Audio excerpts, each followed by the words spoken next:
When I looked at this thing on paper, it felt like to me this is a Ram spot. I can put this in an analogy that Josh Allen might understand. He's a big Sellers of Catan guy. You know, what I would say is, Josh, you got to be cognizant of how many resources you have. If you get, 8 resources and a 7 is rolled, you're going to get robbed and you're going to have to lose all of your resources. So you just got to spend them prudently. You know what I mean? Like, build a road here and there, buy a Devo card. Build another road. We put a line on it last week, and he didn't do no Dougies. No, he didn't do any Dougies. No Dougies. The playoffs is not really a time to do the Dougie. What? Agreed. It's the perfect It's a time to do the Yeah. It's the playoffs. It's the divisional round. That's right. NFL playoff divisional round. I watched that documentary the other day about the Bucs. Bo, have you seen this Bucs documentary? No, I haven't. What's it on? It's on the Bucs. What streaming service is it on, Christopher? I understand. My kids found it. I don't know. I think it's like Amazon Prime or something. But they do it like they go from like Dungy. Actually, they go from the Doug Williams curse all the way through Brady. And it's quite the interesting organization, as you know. But that Bucs team early this century, where John Gruden's like, I want you guys to score 9 defensive touchdowns or something crazy like that, and they did it. Like in the Super Bowl, they did it. They scored like 2 or 3 in the Super Bowl. Dexter Jackson. Yeah, shout out. Kind of, there's a little Seahawk to him. Did anybody have an oblique pop up? I don't know if anybody had an oblique late on a Thursday. We'll talk about the Sam Darnold oblique in a second. That is actually, a lot of people are like, who needs an oblique? Well, everybody. Everybody's got 2 of them, and when the oblique is hurting, they say it's really fucked up. You ever had an oblique? Nah. You ever had a boblique? Yeah, dude, I had a oblique. That shit sucked. That stayed with me for like the entire 2018 season down in Tampa. I don't know if they covered that in the documentary, Chris. They did not. My heroic battling through my oblique injury. But, dude, I did that shit in camp. It's one of those injuries you get in camp that just doesn't leave until like March, Well, the good thing is, looking at this here, he probably won't have to use these muscles at all throwing the football. Not. It appears to be most of your body, the oblique. Yeah. The oblique is basically like the thing that connects your legs to your upper body. So good luck, Sam. So another week for vitamin T. I think, the hidden STL Memorial this weekend is like which one of these fucking pharmaceutical team doctors allow the shot and not the pill. Because you better believe Josh Allen's getting the shot. Like if the team doctor for the Buffalo Bills is like, we only do the pill, that guy should get fired. Is that a thing? Dude, that's a thing. I didn't know that. No, I'm just gonna tell you. I didn't know there was a pill form. No, quick anecdote. Because I used to get Toradol shots every game, including preseason. So I'd play 1 quarter, I get a Toradol shot. Okay, like I'm not fucking around, bro. I was getting them this year after my car accident. They're the best thing ever. Aren't they amazing, bro? Even better when you don't have to go run into other human beings. Doesn't it feel like a warm blanket? It's so. I mean, the pills still work though, Chris. Like I took a pill on Squattober Max Day, a little Toradol pill. You took one still lately? Lately. Yeah, back on October 31st. You got to watch out, brain bleeds and that sort of thing. But anyways, more prevalent with the shot, which is why they went to the pill. But I walk into a locker room of a new team, and I hadn't got my shot yet, and it was the first game. And I said, hey, can I get a Toradol shot? And they said, we don't do Toradol shots. And I said, well, then Chris Long doesn't play. And I said, so you should probably get the head coach. And in that moment, I was like, we'll find out if the head coach thinks I'm any good. If he's going to go to bat for me. And he walks over and he goes. And then Bill Belichick put you at 3 technique. No, it wasn't Bill. Process of elimination. Doug was like, well, it sounds like you should give him a Toradol shot. And he walked away. And so I got my Toradol shot. And I never looked back. I got a Toradol shot every fucking week. It is the best. Anyways, a week like this, you look at Darnold with the oblique. You got Allen with the 3 different things. And everybody's hurt, dude. At this point in the season, everybody is hurt. And the teams that get the 2-week break, obviously, they feel a lot better than the teams that don't, which is one thing we're going to discuss about Buffalo and Denver. But the flip side of that is, Bo, and you and I have enjoyed this privilege once together, getting the bye can be a gift or a curse. Yeah. I mean, I guess it was a gift for us, but it's like if you're playing good football, it's hard because you don't really know how it's going to go. Like you get a week off, you might lose a little mojo. Thankfully that didn't happen for us, Chris, but you've seen that happen, with other teams in the past. But we'll see. I mean, I think the way like the first round, especially like we talked about this the other day, the first round of the AFC playoffs was wild card round was pretty physical, man. So I feel like having that bye week is going to be a big time boon, a blessing. Well, it's funny because like in my experience, when I was with the Pats, we had the bye, and I think Houston came into town or something like that, and it was a bloodbath. We ran them out of town. We were just better. We had Tom Brady and others, and in Philly, we had Atlanta. And that was a close game. Obviously, we're working through. A close game. We were very close. It came down to Julio Jones in the corner of the end zone, but it was like we were working through the quarterback thing, and also on the other end of it in 2018, my last year, we ended up going to New Orleans, the very team that's coached by the gentleman we're about to talk to, who had a bye, and I think New Orleans had that bye. I think that was New Orleans' first game that season, was it not? Yes, it was. So what happened in that game is we jumped out to like a 14-0 lead. And we kind of lost some momentum as the game went on. Sean ran some trick plays. They kind of pulled out all the stops, which I expect to be done this week. But the point is, teams that have a bye, you think that's what you want, and ultimately you do, and you'll take it every time. But that first half can be dicey if the team's not ready to play. It's like a long nap. You wake up from your nap and you don't feel well. Like you're going to be better for having the nap later tonight when it's time to party, a la the Super Bowl. But the first 2 hours after you wake up from your nap, you feel like you're in a fucking funk, and that's what you want to avoid when you have that bye. So with that having been said, let's talk about the first game Saturday, 4:30 in Denver, 37 and sunny. I am absolutely I'm Ultimate Warrior on the ropes for this game, dude. What's it going to feel like for the individual players? I think it's going to feel like 35. For all of them, the same. I think it's going to feel like 35, and then when the sun goes down, it might get down there it's going to feel like 30, but there's not a wind to factor in. It's not it's going to feel even worse, dude. You're up there in that thin air, man. I don't think that's calculated into real feel making, before you go there, but it's definitely calculated into your oxygen intake and the way you feel. No doubt about it. Well, that's the one thing. I mean, think about Buffalo's travel. They went to Jacksonville this week, playing a humid environment. They popped back up to Buffalo on a short week because they get the Saturday game. Now, there was no way around it, really, because what were you going to do, put Houston on Saturday? You can't do it. They played on Monday. It's just kind of an unfortunate schedule thing for the Bills, but it's very fortunate for Denver. I don't know that a team won a more physical game as closely contested as the Bills over the Jags. That's a physical football team they beat, and so they are going to be kind of limping into this thing. And I would say the same thing for like a San Francisco team, which we're going to talk about in a second.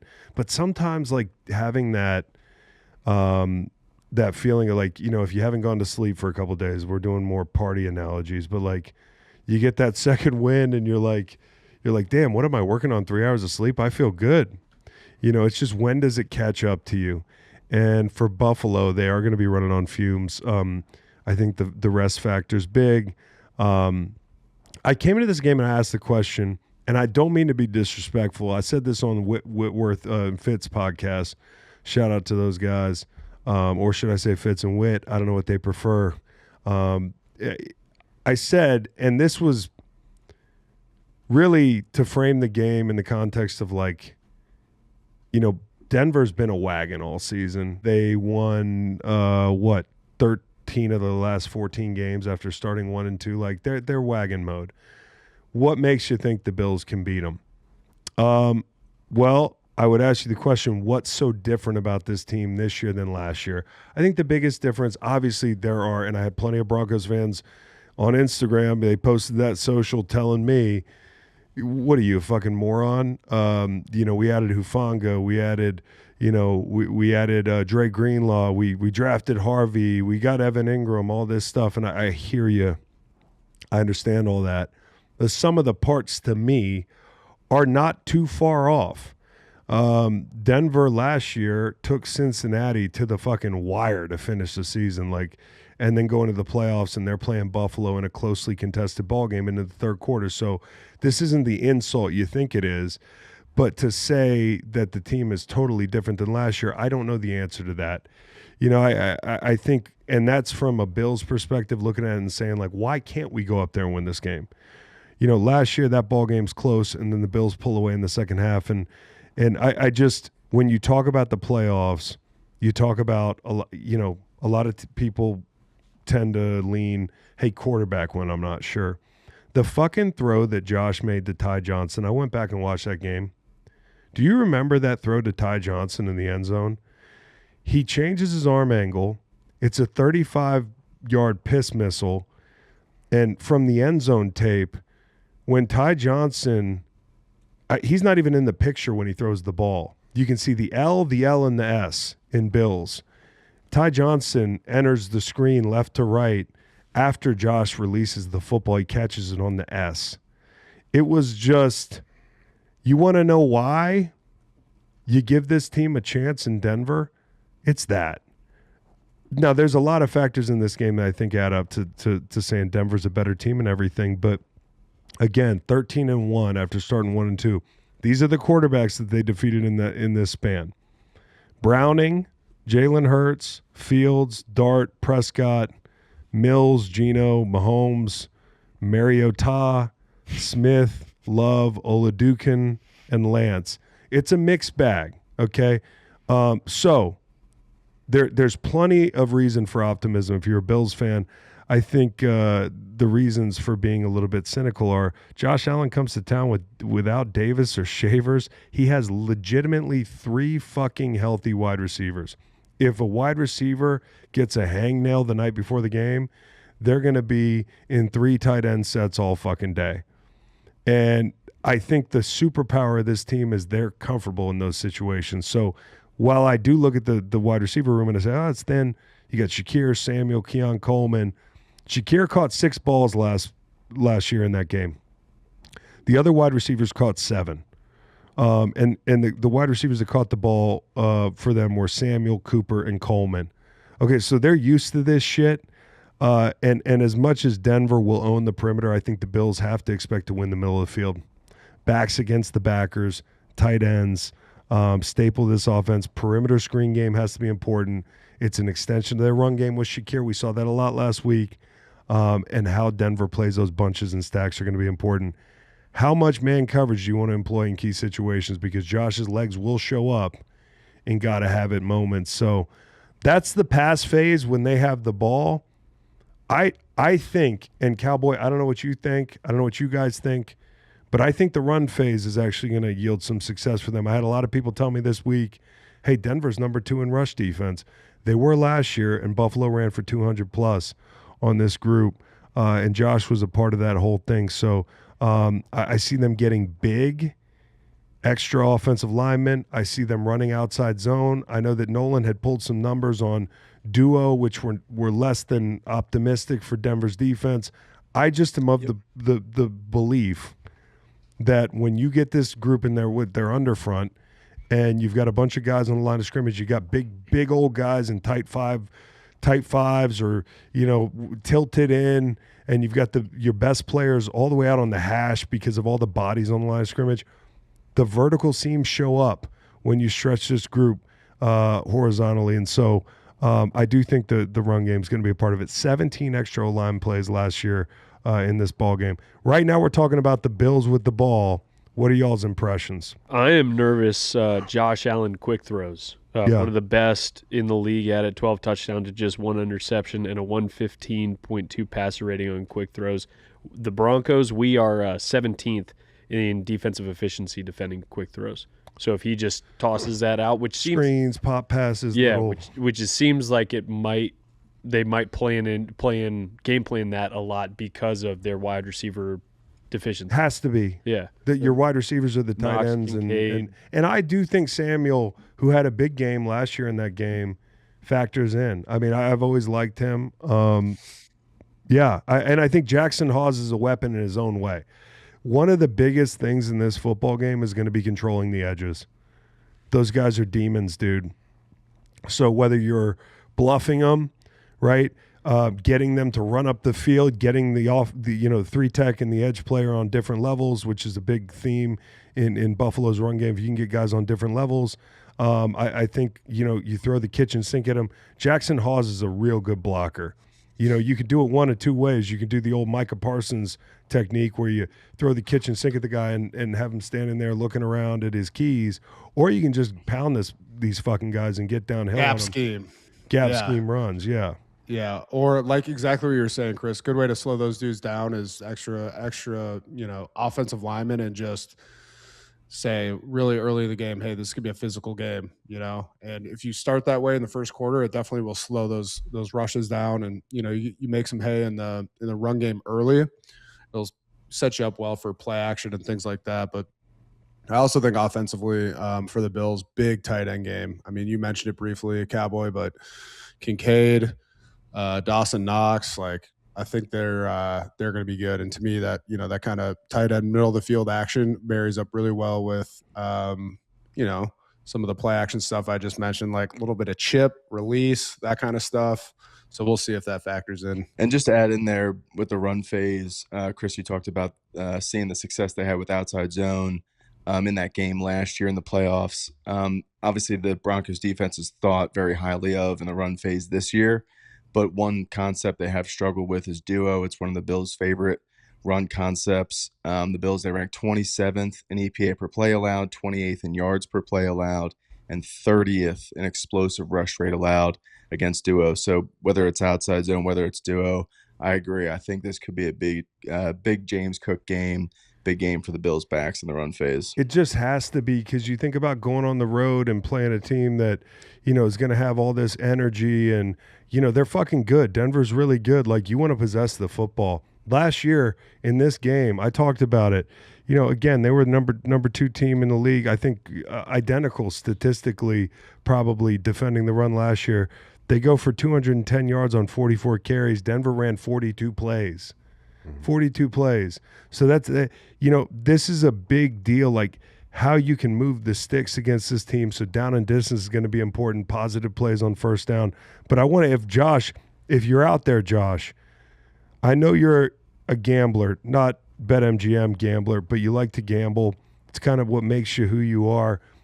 I am a prolific BetMGM gambler. And sometimes what I like to tell myself, and sometimes I don't listen to myself, is that the best bet is no bet at times. And so the way I would put it is, playing this team, you're not going to pay for punts at the same rate you're going to pay for punts against the Jacksonville team, which actually ended up not to be the case because the defense showed up. The feeling I had going into the Jacksonville game was, fuck, dude, punts can really hurt you. And the turnover on the kickoff return nearly sunk them, putting them down 14-3 if Trevor Shin doesn't go down. That's a game where it can get out of hand, and the opposing team, the offense, can run the ball up your ass. I don't know that Denver can, and I don't know that punts kill you in a game like this. Denver kind of reminds me of a more evolved, intentional, efficient Eagles offense where, you're going to have some ups and downs, and they're going to be dry spells. So eat the fucking football if one of these guys has you wrapped up in the camel clutch, man. Just eat the football. Don't do some crazy shit. Don't try to be Superman all the time. Pick and choose the spots, because you can punt it against this team. And I mean no disrespect. That's what I would be telling Josh Allen. And I think Dawkins. Chris, I was wondering if I could put this in an analogy that Josh Allen might understand. See, I know you talked about gambling. He's a big Sellers of Catan guy, right? And so am I. Actually, I'm a fucking dog at that game. So, what I would say is, Josh, you got to be cognizant of how many resources you have. If you get, 8 resources and a 7 is rolled, you're going to get robbed and you're going to have to lose all of your resources. So you just got to spend them prudently. You know what I mean? Like, build a road here and there, buy a Devo card, build another road, protect your protect your resources. Next thing you know, you got longest road and largest army, baby. And you're buy some oxen. No, there's no oxen. Oh, fuck that game. No, well, Chris, never mind. I'm out on that game. It's sheep wool. Let me put it in one more term. And brick. Let me put it in a different term. If you like Kenny Rogers, you got to know when to hold 'em, know when to fold 'em. But that's the way I would explain it. Whether it's Settlers of Catan or Kenny fucking Rogers, or gambling on a ball game, like the best bet is no bet at times. So. Here, let me put it to you this way. Yeah. You punt the football away in a football game, that doesn't cost you any points. Run the defense out there, try again, try to get the ball back, try again. That's exactly right. That's exactly right. Yeah, and you might get to try again. Mm-hmm. And Bo Nix might turn it over. I don't know. That's right. Bo Nix might turn it over. All right, the real question in this game, because I actually think the Bills are going to move the ball. I think the magic number is like 24.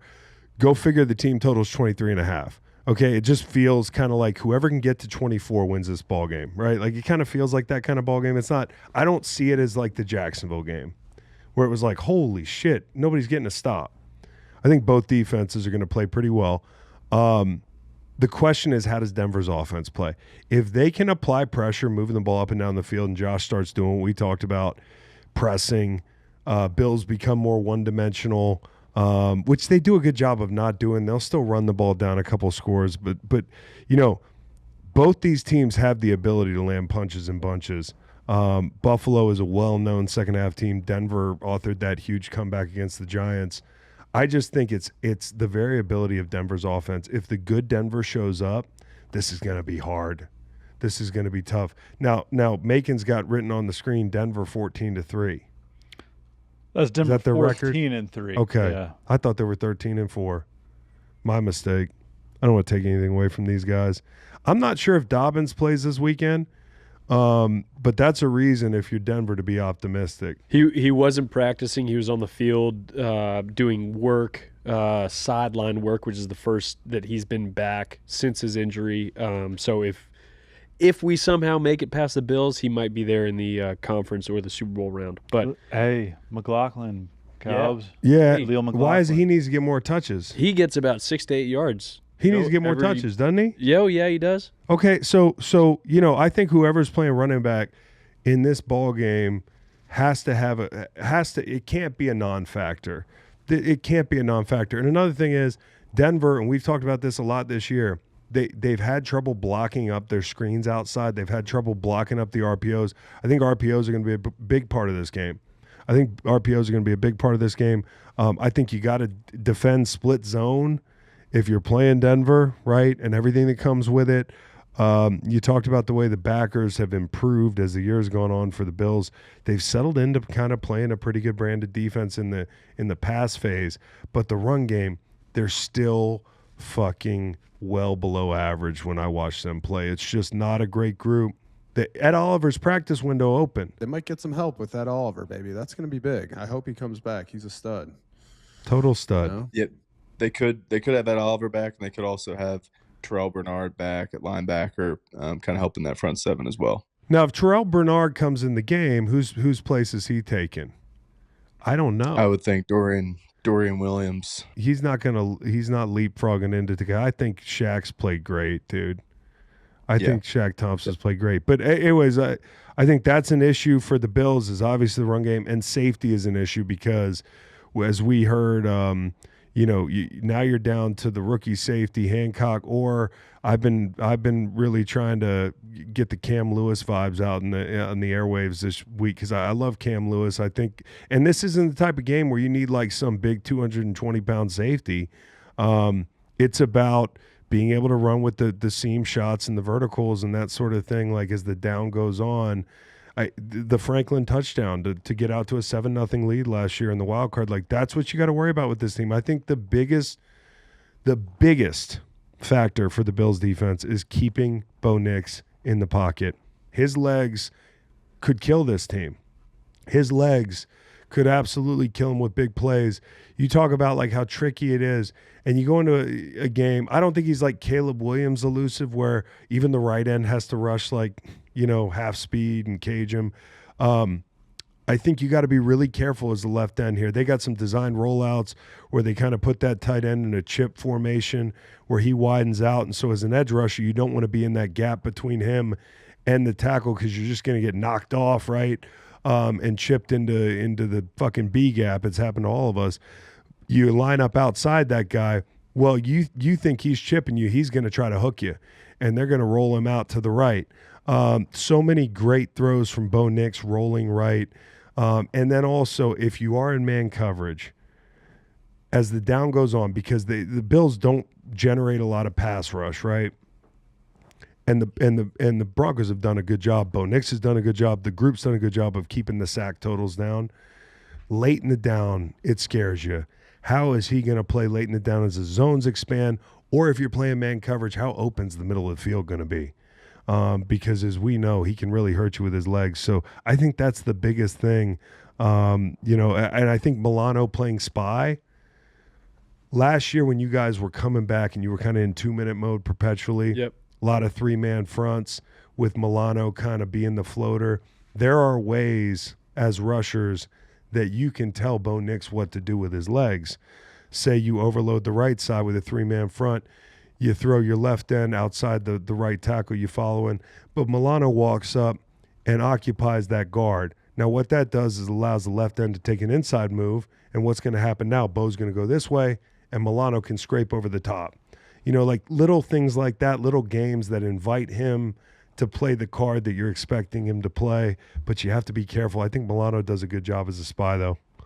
I would be interested to see if Denver – would you not be trying to do like a little bit of hurry up in this C, like use the elements to your advantage? That's a really good point. And it's this late in the season, and I think you having this week off, maybe that is a little bit of an advantage that you could possibly take, knowing that the team just played and you're conditioning, you're training, like having those extra days, and it definitely makes a difference. I mean, look at what Jacksonville did last week. Sometimes you catch them with some of their big guys on the field, and you want to get into more of a passing situation or whatnot. Yep. And you just keep them on the field. You keep them from subbing. I think that's going to be big, and I also think the trick plays are going to be big. Mark my words. And I saw it. I saw it in 2018. Sean Payton's a fucking gambler, dude. Mm-hmm. And he's done it all year with the Broncos. Trick plays. When you get into the middle of the field, it's not just shots. It's also trick plays. And they faked a punt last year in this game. So they got to be ready, man. This is a team they're a 1 seed, but they're going to play like they're pulling out all the stops. Now, last year I thought they were a little conservative on early downs in this game before it was too late. The one thing they struggled at, and they're going to want to flip this year, is third down. They were 2 for 9 on third down last year in that football game, and that's just not – you can't win a football game going 2 for 9 in the playoffs on third down, not against this team. So this is going to be huge. The last thing I'll say is this. McGlinchey is the guy, if there's one – where it's like, and McGlinchey being right tackle with Bo Nix behind him is kind of a blessing because you can kind of control your set to where you invite the inside move and he'll get you out of some trouble. But if I'm Greg Rousseau, I got to win that matchup. If I'm Joey Bosa, I got to win these matchups. This is why you were brought to Buffalo, to win that one big rush. You talked about it in the Kansas City game. One of these guys has to win the big rush, and you have to win the Sutton matchup outside, Sutton and Ingram, and I think he won that matchup last year. I think Sutton had a nice game in that spot, and Taron Johnson's got to be big in the run front. He's got to be big in the run front. So, I mean, we got this game pretty well covered. I found myself sinking into this game for the better part of a day. I think it's going to be an incredible football game. And I can't wait. Last year, Sutton went 5 for 75. He had that big drop, though, on third down coming across the middle. Okay. When we were upset, I think it was tied 7-7 or we were up 7-3. that would have turned. That would have. We would have gotten some momentum off the puppy. You watching if the game at South Street? You know, yeah, maybe I pop over to South Street, see what's good over there. Oh shit, the Bills people. Yeah, what up, South Street? No, I'm gonna be watching out. We gotta watch outside. We gotta watch out by the fire, dude. You haven't had an outdoor TV day, have you yet? Nope. We get the outdoor TV, bro. We gotta get that outdoor TV going. This game is refereed by Carl Cheffers. Chef. Josh Allen is 10-3 straight up with Cheffers as a head official, covering 4 straight, and Sean McDermott is 11-3 with Cheffers. I think the thing to know about the Sheffers Those two crew now, I know he's got a different crew, right? You know, in the playoffs, it's not your normal crew, but they call a lot of penalties. Like Cheffers is going to be the main character. So if I'm Bo Nix, I'm taking shots. I'm trying to figure out, like, can I get some yellow flags on the sideline here? I got a size advantage. The safeties are in a bad spot because of injuries and that sort of thing. And then Trey White, he's played really well lately. Can he continue that trend? I don't know, but I'd be taking shots at these guys. From weeks 6 to 18, Trey White has allowed the lowest completion percentage in the NFL at 32.1% and second lowest passer rating. If I'm Josh Allen, I'm shooting shots for the exact same reason at Riley Moss. It's racism. Yeah. It's just white on white crime. Yeah, for real, man. So just an incredible football game. On the Lock show, these guys were Make and Steve were fighting over the Denver pick. That's right. That's right. The Denver Broncos. First overall selection. Yeah, they couldn't wait to jump on it. My fandom's creating a situation where I'm not seeing it straight. But man, if these guys aren't fucking The Walking Dead out here because of what the ride's been, I think they feel like they match up well. Whereas the Jacksonville week, it was like, I don't know. I think, but I don't know. I'm kind of like, they just survived though. They survived. They're so banged up. Yeah, but like that's an incredible spot to win. I mean, like Jacksonville's a better team. It's a galvanizing win, Macon. You know, they play up brings to the boys competition. Together. Truly, they do. Bills are a small market team. You know, yeah, dude, they're just small banded together. Team. It's not like the Denver on the road metropolitan area. Yeah, like Denver's undervalued. Probably, but you were going to bet whatever you were going to bet in this spot. You know, no matter what happened last week, I think. Wouldn't you think? Like most people just have an opinion on this thing, or no? If it were a different team? No, I'm saying like the circumstances of last week I think are leading you to pick Denver more than anything. Like if this game was neutral site, ample rest. For sure. Who you taking? Buffalo. I think the bye week matters a lot. Bye week matters a lot. Maybe take Buffalo first half if you're feeling froggy. Just thinking ahead, aftermath of this game. Yeah. Who gets shit on more? If they lose, is it Josh Allen or is it just the Broncos as a whole? They're gonna shit on dude. Like if they lose the first round after the like, you think it's gonna be they're gonna shit on one person if the Bills lose, which is very ironic. Yeah, they're gonna shit on Josh. Yeah. If Denver loses, it's an organizational thing, and depends on how you lose. You know, we're just not ready. Hey, this team's not ready. You know, skip steps. They were 1 seed. They were never 1 seed this year. One score wins. Yeah, one score wins. It came back to haunt them. What was going around today, Bo, is a bunch of I told you so's. I told you Denver was a fraud. You know how this is. Frauds. I knew they were frauds. And the other way, it'll be the other way too. You know, like Josh should go for 330 on this defense, and people will say, "Hey, you know, he sucks. He just can't get over the hump." Mahomes isn't there, and he still can't win. And that thing is the most worn out thing in the world because there's some good football teams in this playoff. Yeah, it's just the quarterback names are not, you know, what we're used to. Yeah. But look who fucking Denver's beat on this streak. I already went through it.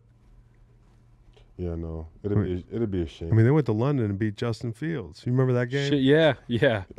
Rock fight and a half. Boy, oh boy. Does a high-scoring game favor the Bills? I think so. Low scoring game favors the Broncos? Yeah. How low scoring does it have to be to favor the Broncos? Sub 20. Sub 20 for sure. Yeah. It's where we live. I would think Drag you down to our level. I would think How do you feel that about the Willie Lutz? Oh, great. Okay. Feel good about all the boys. Yeah. Hey, that thin air, that's like a Viagra for Matt Prater, dude. You know, I when know. you get up Well, there he's and- been there. He knows it. Yeah, but at this age, Yeah. you know, Little boost. McManus would have liked to have played up there. Yeah, he would have. And Been did. back- Yeah, I know, Yeah. but I'm saying last week. I don't know if he's got the leg anymore. That's why you need that little blue pill. All right.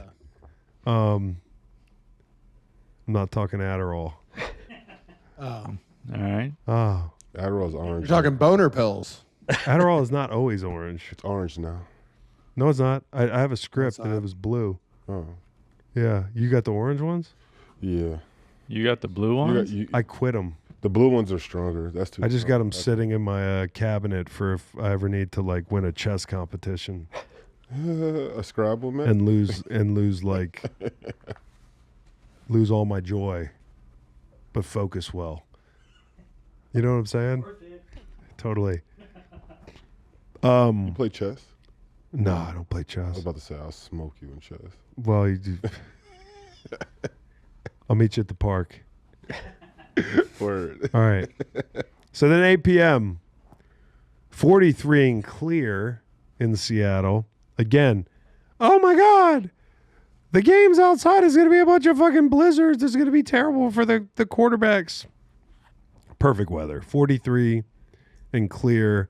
It's not even Seattle weather, which is why I feel like if you're the Niners, you feel pretty good about this. Hearing about Sam Darnold's oblique, like the weather's pretty good. San Francisco's going to have to throw the ball to win this game. And Kittle's going to be down. Kittle's down.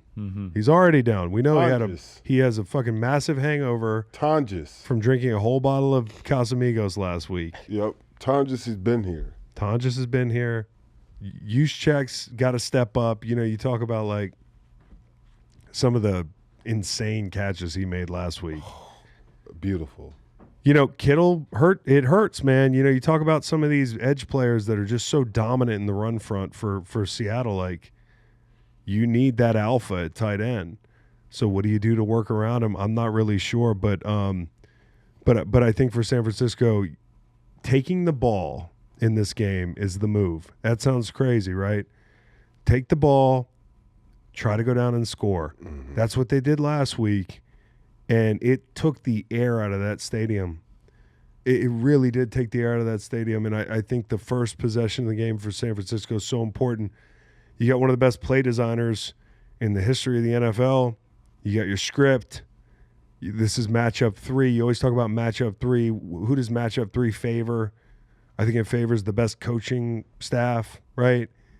And I think McDonald's a fucking stud. He's certainly got the personnel out there, but Shanahan's a stud in his own right. So I would feel very confident about taking the ball. And the one thing that Seattle did really well in game 2 was they limited the scrambles. They limited the off-script plays. Purdy's got to make some of those in this game. He's got to make some of those in this game. And they need to secure the football. I understand last week had to take chances, threw some picks. You turn the ball over up there in this building and things change. It's over. Like they get all the bounces in Seattle. If you haven't signed up for BetMGM yet, use bonus code GREENLIGHT and you will get up to a $1,500 new player offer on your first wager with BetMGM. Here's how it works. Just download the BetMGM app and sign up using bonus code GREENLIGHT. Deposit at least $10 and place your first wager on any game. If that bet loses, you will receive up to $1,500 in bonus bets. Then get access to second chance promos, odds boost tokens, same game parlays, and so much more throughout the entire football playoffs. BetMGM, make it legendary. You talk about two quarterbacks that narratives have followed them. Brock Purdy, is he elite? Is he top 10? Is he this, is he that? Guy's been in the Super Bowl. And the other guy in Sam Darnold is still trying to prove that he belongs. So, San Francisco does have some advantages in this game. They probably perceive themselves as having advantages. And in the second matchup, they didn't have Trent Williams. So they probably feel like they've got a good shot at this football game because the first one ended up being a pretty damn close game. Or the second one did. They won the first game. The second game ended up being pretty close. And just like you're saying, it should be a good game for CMC out of the backfield. And no question. Always being able to find the matchups with him. He had that unbelievable catch from Jennings over the shoulder. So he's definitely a guy that can move out there like a receiver. So I'll be interested to see how he gets lined up and how they find the right matchups for maybe getting a linebacker or someone who shouldn't be on him, guarding him. It's got to look like crosstown traffic in the middle of the field. Mm-hmm. It is. It's got to. And McCaffrey ran that angle route last week on the Eagles that from across the formation or through the formation, I guess. So imagine that's a nightmare. Yeah, that's a nightmare. Being like, okay, I got Christian McCaffrey in man coverage in the low red zone. And I'm also interested to see how Shanahan he uses Jennings, this kind of using him as maybe a diversion, knowing that he threw that touchdown pass and just putting him in motion, putting him in spots that have that defense kind of on their toes. Everyone's going to be paying attention. That was the big pass by him, by a wide receiver, and they're all talking about how he used to be a top quarterback. So it's something that you have to be paying attention to, and whether they use that again or use some sort of variation of it, it'll be interesting to see how they kind of dress things up, maybe using Jennings to make it seem like they're going to run something like that again. And keeping the penalties down, man. One of the biggest things is keeping the penalties down when you play on the road, as an offense like this. This is the house of the unholy when it comes to. But I'm talking about playoffs just in general. No, right? but this is no? different. Okay. This is this place leads the fucking because the league leads the world in false start penalties. Yeah. And so I just think about having that cool, calm demeanor and San Francisco. We talked about kind of running on fumes, how that can sometimes help you. These guys have kind of felt like they've been in the playoffs for a month, dude. Their games have come down to nothing. They were playing for the number one seed. The week after they played to best of 50 and fucking at home against Chicago, that's one of the few teams left in the dance. They knew they'd see him again maybe. The last week was crazy. And we joked about this, but I said, hey, every team holds on to something, and I feel like San Fran got a little extra juju with the Grateful Dead guy. Oh, Bob Weir. That's a really good call. You know what I mean? Really if you believe in win this one for Bob Weir. Exactly. He was a guy that was so into that team. You see all the photos of him on the sideline in games, and it's just if you're thinking about anything, if I'm a 49ers fan, I'm just hey, this is the year he's helping us. I didn't think you'd be coming with the Bob Weir take. What were you gonna say, Bo? Obviously the Niners are a little bit banged up offensively. You saw Kittle go down last week, but they still have two pretty fucking good playmakers on offense. I'm talking about CMC, but also I think it's a travesty to talk about the 49ers offense and not mention Trent Williams. He's a fucking dog, all right? He is still an elite tackle, in year 15 or a million or whatever year he's in. And, there's much ado being made about the Seattle Seahawks defense, rightfully so. They're fucking good. I like watching their D-line especially. But, getting Trent Williams back is, so good. He can neutralize, Jerron Reed or DeMarcus Lawrence or whoever's lined up against him, help a lot on the pick stunts, shit like that. But also, he's going to move the fuck out of these dudes in the run game too. So, it's hard to not be confident in your run game when you have a dude like that who's a fucking monster. There was a cool video going viral about Trent. You see his technique, that leaning technique. If a D lineman is leaning, and he just slaps your fucking hands down, swiping the hands down. It just pushes you into especially the ground, and it just totally it just negates you from the play. Yeah. And it's something that they were showing him doing it just so effortlessly, and it's something that he's obviously perfected. And as an old lineman, it's just that just makes your job so much easier if you can get that action. And the way he was doing it, I was just that also just thinking as a D lineman, I'm that's the most frustrating fucking shit. Well, when you go speed to power at home and you're playing in front of the 12s, A lot of times what you do is you get guys that bail and they turn their shoulders and you're like, oh, I got him. I'm coming back to power. Like Trent is really unorthodox. Yeah. His set's so fucking funky. You really don't know what he's going to do, and he has that innate ability to knock down that long arm, man. And I want to get these are the noise rules for the Seahawks stadium. Number 1, be loud pregame. Number 2, when the national anthem ends, get loud. Number 3, when the 12 flag goes up, get the stadium shaking. This is my favorite. 4, when the opposing team is in the huddle, get loud. 5, when they hit the line of scrimmage, full throat. Wow. Pause. Hell yeah. So, but aren't the Seahawks a team? They were saying that like all this loudness, like supposedly they were still pumping in, like some of that is pumped in crowd noise. Like, wasn't that like the rumor? That's a rumor. I don't know. Whatever they're doing it really well. Just to piggyback off Bo's point about Trent, I think that is going to be huge in this game. You know, you look back at that Week 18 matchup, Chris, you talked about the Seahawks doing a great job taking away the off-schedule stuff. The Niners also couldn't run the ball worth shit in that game, and where that really killed them was getting put in some disadvantageous third downs. They finished 2 of 9 on third down in that game, so being able to run the ball a little bit better, he gets you into third and manageable, and then obviously he'll help in protection too. And I'm really excited to see the kind of third down chess match between Shanahan and McDonald in this one. McDonald got him last time. The third down calls were really fun to watch. 9 third downs in order: cover 1, cover 6, 2-man, cover 1, cover 3, cover 1, fire zone with He-Man worry, cover 1, cover 4. So no pattern there, and he dressed up the cover 1 looks differently each time too. So that'll be a fun little game within the game to watch. But more than anything else, I think the Niners are going to need a big game out of Trent in this one. The best way to win third down is to skip it. That's what people are saying. Yeah. So, you know, if you don't like your matchup there, I think Trent does help in that respect. But yeah, I think the most, you know, we get 2 bits of injury news. The number 1 thing is the Sam Darnold thing as we talk about it right now. But number 2 thing is Fred Warner's not playing this week, it sounds like. So, you know, that would have definitely made this game very interesting. Hey, it's a 7-point line.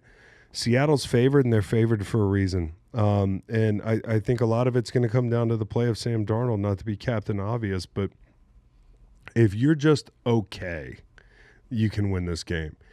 You have to avoid the mistakes that you make when you start pressing. I've described Sam Darnold in some of these spots as not chickening out, not being afraid, not quite the opposite. He will press. You know, the speech I just gave you about Josh Allen, Josh is he wants to gamble all the time, but like Sam's the guy that kind of like sometimes will play like he's chasing.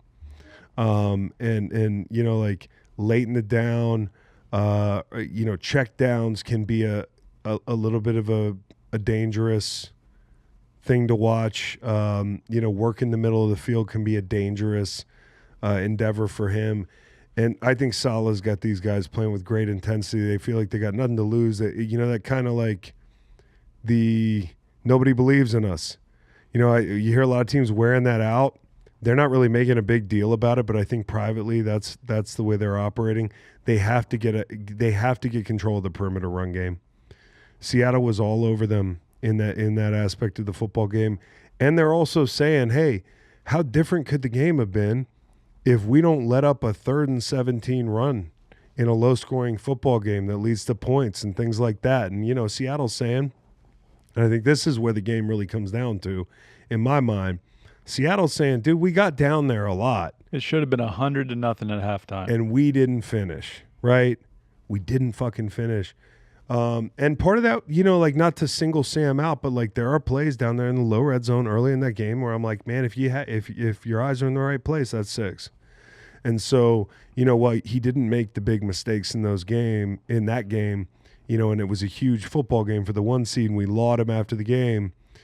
He's got to take advantage of opportunities in the red zone as well. And that is San Francisco's hope in this game, is getting those stops.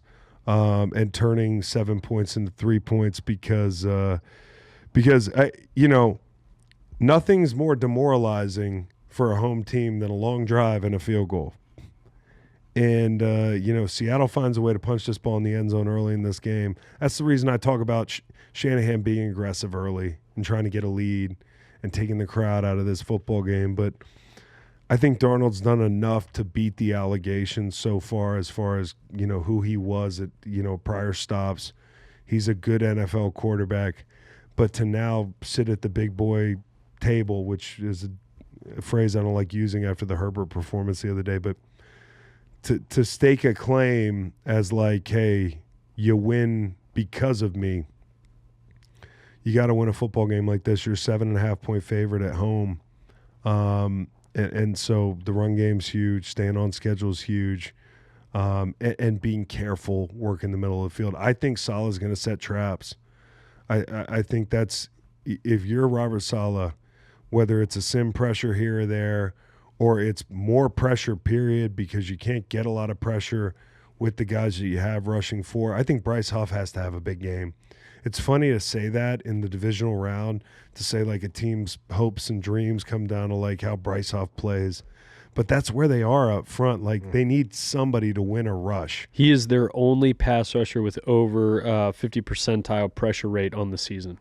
Alfred Collins is the next closest player in the 35th percentile.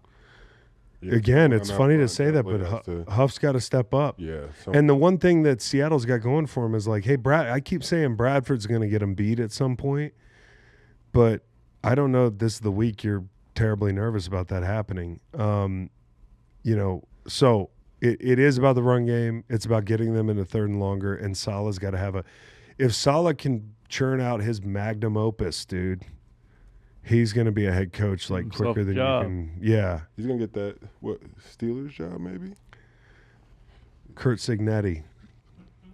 Oh, you think? Not Kurt. Kurt Signetti. Sig? Yeah, Sig. Pittsburgh native. No way. Flores. Mm-hmm. I want B-Flow. I love B-Flow somewhere. I like B-Flow in Baltimore, but bro, if I keep hearing he's Signetti, so mean, for just the drama it would bring, and like the breath, like the huge sigh of relief all the other coaches in the NCAA would have seeing him leave. Oh yeah, get this fucking guy out of here, dude. He's like a real football coach. Yeah, would be absolutely crazy. Yeah, but that's funny to think if he went there. But I'd rather Saleh keep that defensive mind and that whole steal in Pittsburgh, grab Saleh back up. We'll see though. What about a fake injury report with Darnold? Sam, you're the Niners defense. You see, he's now questionable. Sam says there's near 0% chance he doesn't play. He said that? Mm-hmm. Sam already said that? Yeah. Near zero. Near zero. He said near zero. Mm-hmm. Close to zero. Well, what does that fucking mean? That means he's getting that shot. That means he's playing. Means he's definitely playing. No, but why wouldn't you say there's no chance I don't play? Because are we playing games? Tough to prove an oblique. Well, if you were playing games, the coach would be like, hey, we're playing games. Wouldn't you then say, man, I'm doing the best I can to get there, working through it? Be right in the middle of those two. I think there's like a 35% chance I don't play. There's a good chance I'll be out there. But then if you do that, the team maybe prepares for the backup. Whereas if you say, Drew I'm Lock. definitely going to play, then you don't look at any Drew Lock tape. Yeah. Or Jalen Milroe. Yeah, or Milroe. Yeah, any of them. Uh-huh. Yeah. Well, that's the thing. Drew Lock is not a terrible football player. Nope. He's not a terrible football player. They actually... He can turn it on a couple games. That Eagles game, yeah, dude. a year or he two fucking ago? busted our ass a couple years ago with Matty P as the DC, man. and the Giants game, he almost had that like 1 in a 3 quarterback performance. Yes. How he played. Yes. Drew Lock is 17-24 in his career. Which is not a terrible football I see player 17 stat. wins. Because he's won 17 games in the NFL.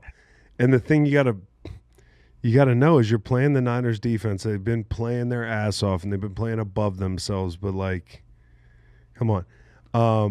Pro Football Reference has 10-18, so who the fuck knows? Yeah. He's won some and lost some. Yeah. Capable. Very capable.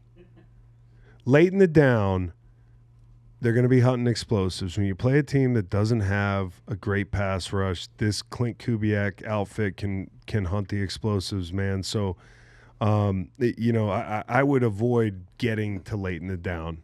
I would bring a lot of pressure. I'd bring a lot of pressure. I would. You're playing with house money. And part of it is a game script. If you come out and, like, Seattle's not moving the ball great anyways, maybe you don't have to, fucking sell the farm to get pressure, but I would do it. Kenneth Walker, 2 touchdowns. 2 touchdowns out of the backfield too. Yeah. What's y'all's predictions on this one? I think it'll be. I'm gonna say 24-17 Seattle. For some reason, 28-10 Hawks. Ooh.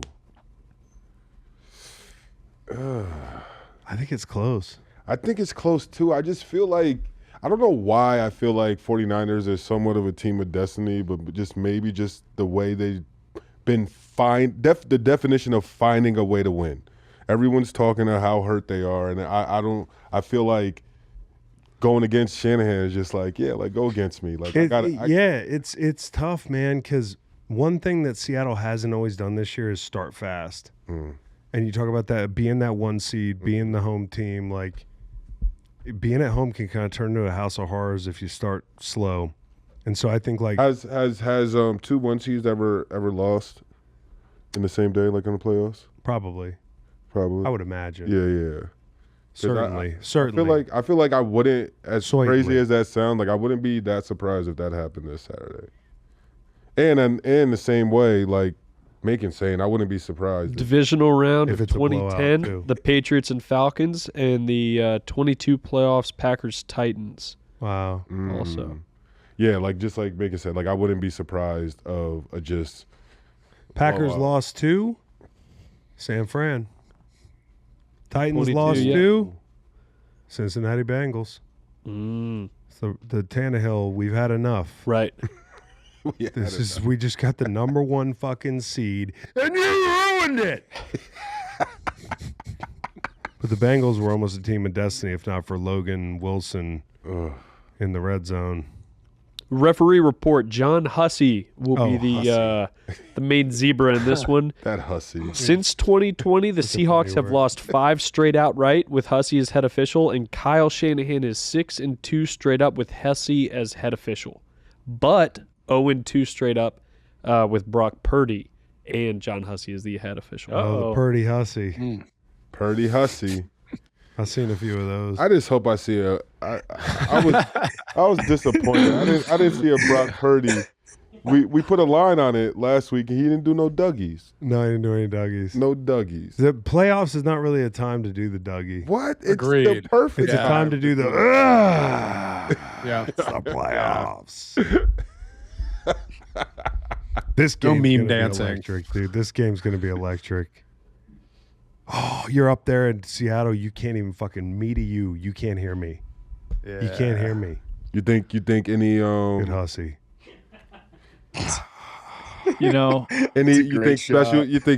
special teams any effect on any side? These guys maybe. Well, didn't Seattle have some special teams heroics? Yeah. In both Rams games, or no? They lowlights in the first one. Who knows who Seattle's special teams coordinator is? We know Harbaugh. That's correct. Oh, Jay the other brother, Young Harbaugh. Yeah. the brother, and isn't he in the rotations maybe for a head coach? They were What person? I Harbaugh. think he's actually a son. No, the son. Oh, he's the son. Jay Harbaugh. Jay. But you're saying Another Jay one. might be in? They might be hiring Jay. No, not they might. What if we put them all in the same division? Just all of them. All the Harbaughs. We rename it the Harbaugh division. That'd be crazy. It's just the fist fights. That'd AFC be fire North for needs his 3 family. coaches. Oh, It'd be crazy. that'd be fire for the family. It would be fire for the family.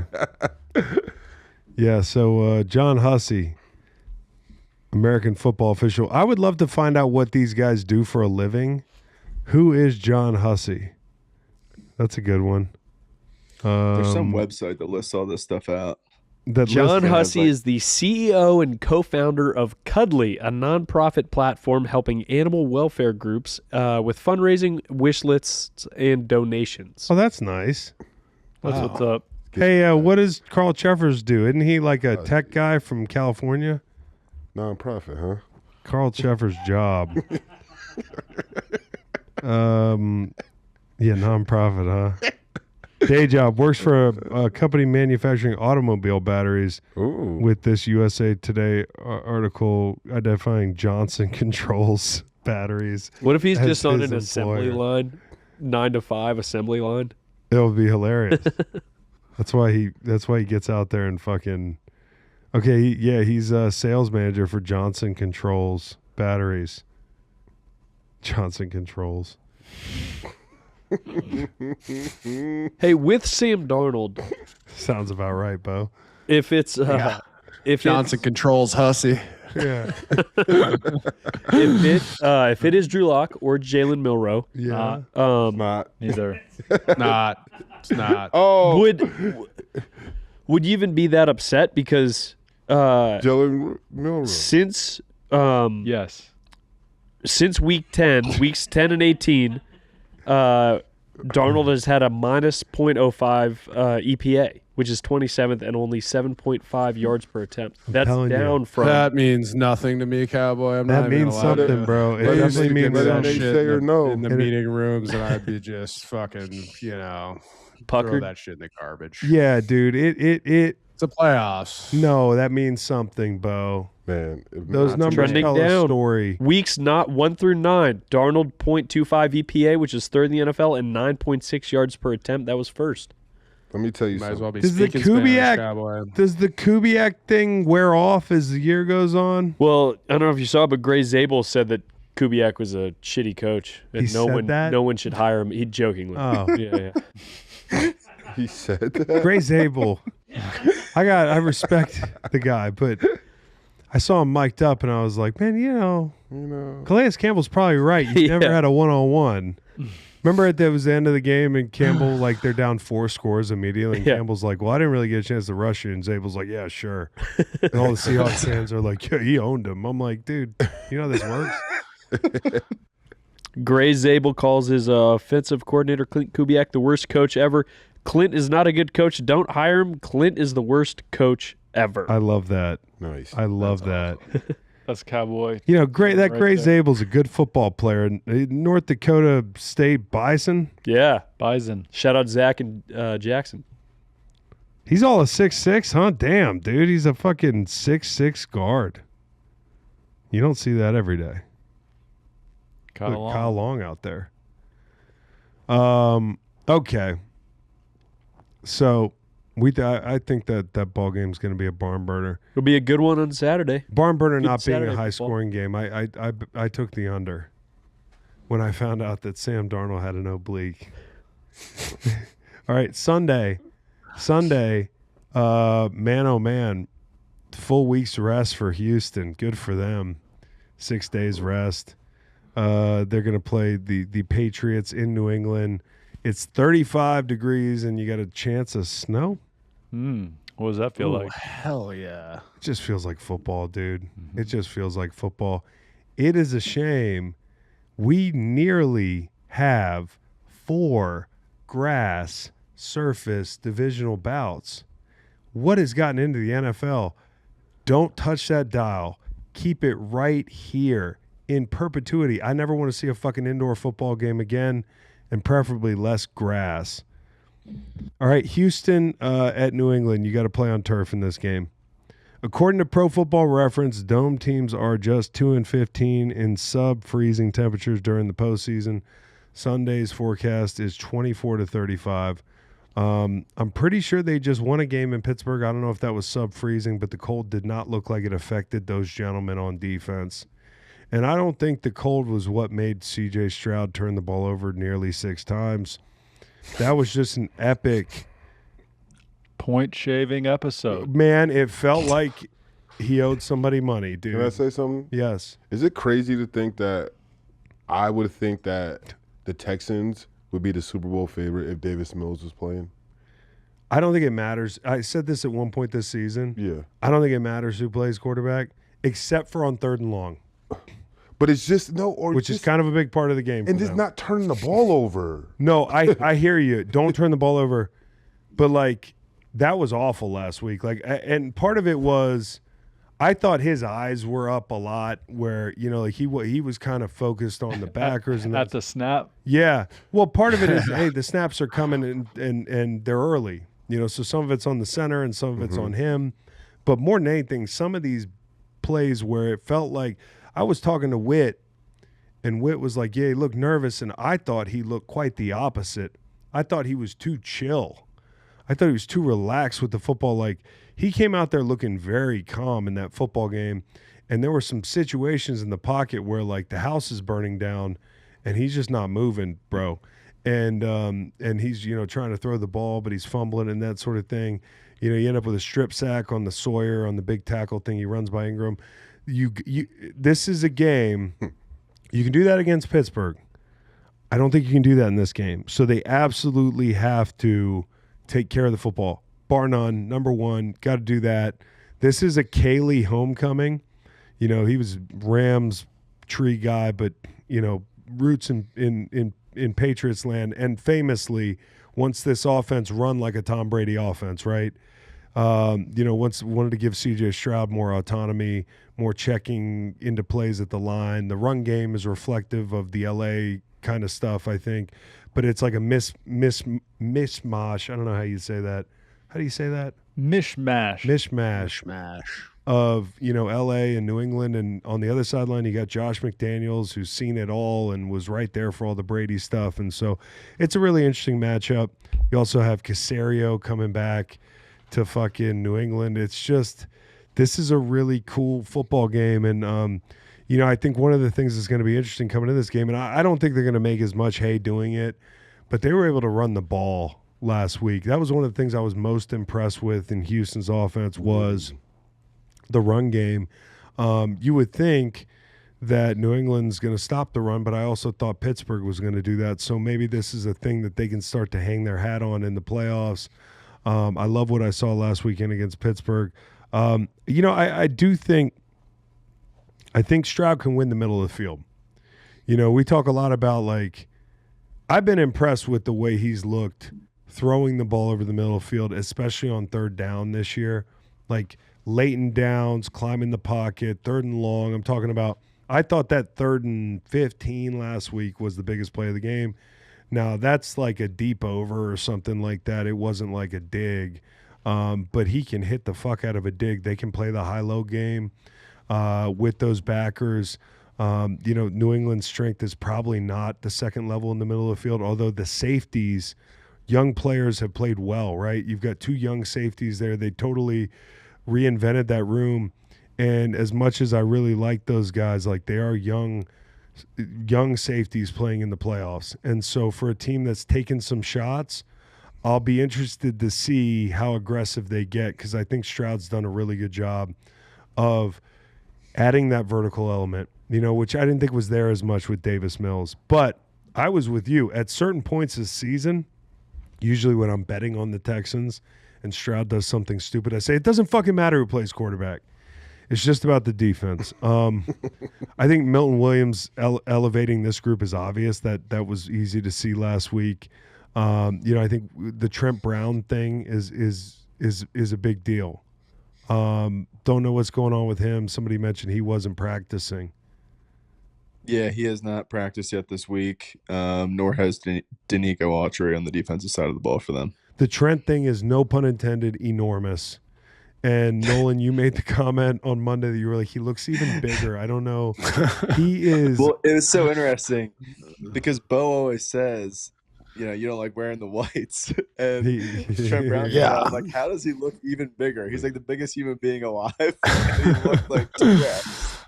It was crazy. It was nuts. I think the last thing is, this is probably the biggest thing. Nico Collins isn't going to play in this game. I mean, he's not out yet. It's massive. But he's out. Like, short week, concussion. His head ran into the fucking – that might as well have been concrete in Pittsburgh. And he grabbed his head immediately. They took him off on the cart. That was a nasty one.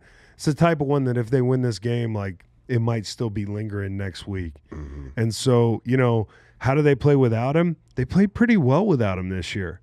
They did a good job in the San Francisco game. They did a good job in the Indy game. Hutchinson gets a lot more targets, right? I would think. And the Christian Kirk revelation on this team, it's been one of the quietest things is watching their receiving core kind of grow up. It's got to be the quietest 9-10 game win streak in the history of the NFL. Because it's like people don't view this team as a powerhouse, which they are because of their defense, right? But the offense has gotten better and better as the years gone on. Trent Brown was a big part of that. Woody Marks, the run game, figuring that thing out a little bit, it's been a big part of it, but also the young receivers growing up. And I need, on a week like this, a guy like Noel who catches kicks and punts. He's got to factor in big time when the offense has the football. And the Christian Kirk thing coming along late in the season, him against Marcus Jones is going to be a great matchup. That is just and Kerr, however you say his name, I'm going to know his name soon because he's done a fantastic job. Kerr has done a great job this year. You got guys from the Chargers, and part of this is because Roman didn't have a great plan, but coming over and saying, like, I don't know what you're in. Like, I didn't know what you were in today. They threw the kitchen sink at the Chargers. How deep is the bag when you're playing this Houston offense? For Houston, you want to stay out of third and long. You just want to stay out of third and long. I think quick game. I think middle of the field. I think, screens, draws. I think the run game, if you can get it going. But it's not going to be an easy day on the road. Let's face it, as we move to probably the must-see side of the football here, it's going to come down to Houston's defense or the rookie quarterback. And I hate to put it all on Drake Maye, but you are facing – it's a buzzsaw, this group. And I think what factors into this conversation is Josh McDaniels, who's seen everything, he's seeing a real simple setup, dude. When you look at Houston, they're rushing fucking 4. They're not bringing pressure. They're playing cover 3. They're playing cover 4. And they're mixing in some man coverage. And I would expect that they are going to man you up this week. I would challenge these fucking guys, dude. And so Josh is going to have his man beaters on.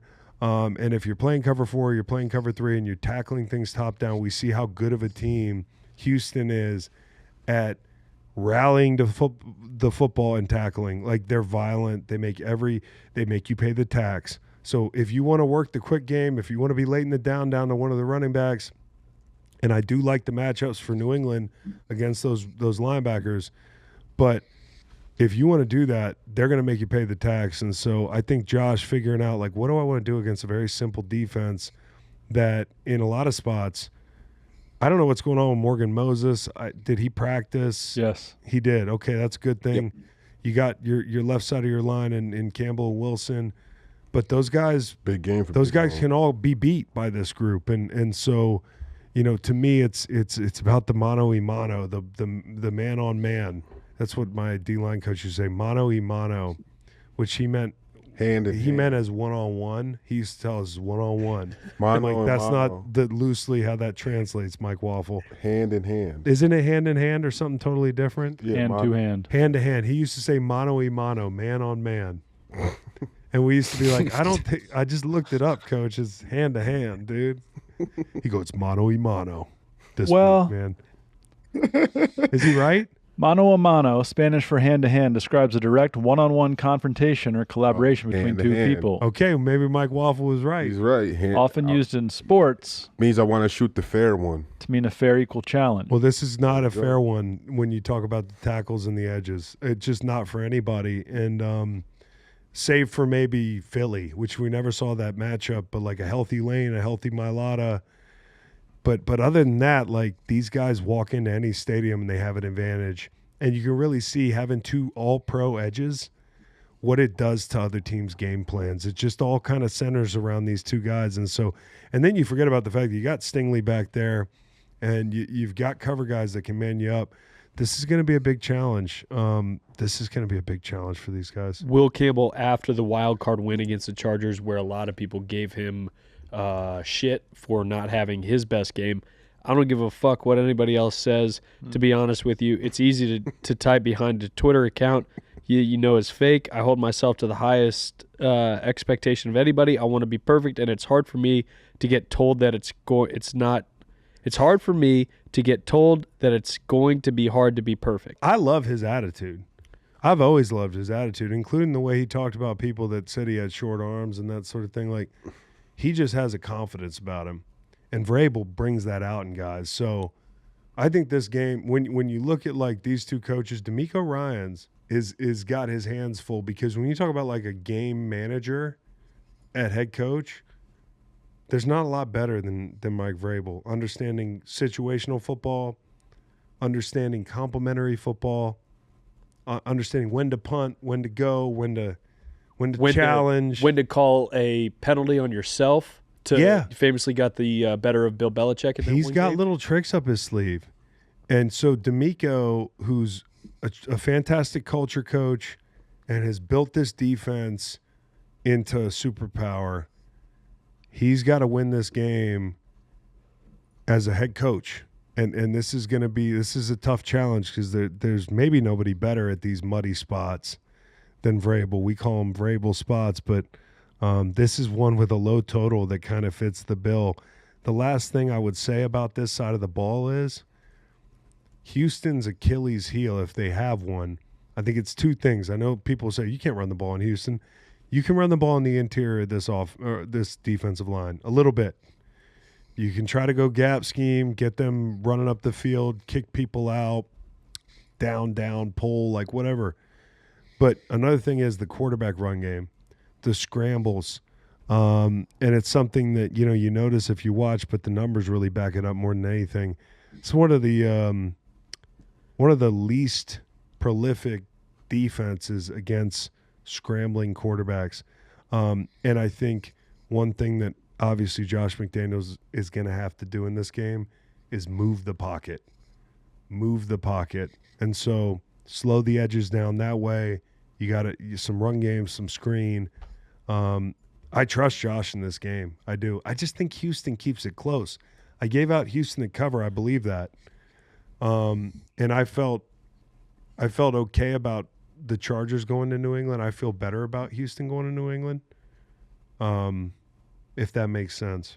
On that quarterback scramble, the Texans defense is top 10 in almost every individual metric across the board, except QB scrambles, where they're dead last. They surrender a league-high 9.2 yards per carry and allow a positive rush yards over expected on a league-high 62.5% of attempts. And Maye leads the league this season with 62 quarterback scrambles, and his 423 scramble rush yards were third most behind Justin Herbert and Josh Allen. So there you have it. But I think, and Drake's coming to this game eyes wide open with, he said this week, he's like, listen, those linebackers try to take your head off. Like, they try to literally remove your head from your body, and I respect them for that. He's a gamer, dude. He don't mind, dude. Like, but he knows it. Remember that when they started last year, Drake Maye started for the first time. And I said, you're going to get him killed. Don't do this. Now, by a stroke of luck, they didn't get him killed. But the first game was Houston at New England. Remember I counted after Hunter hit him? It was a 15 count. He was on the fucking turf. That was the hardest I've seen a guy get hit in his rookie debut. He remembers, man. So timing's going to be important.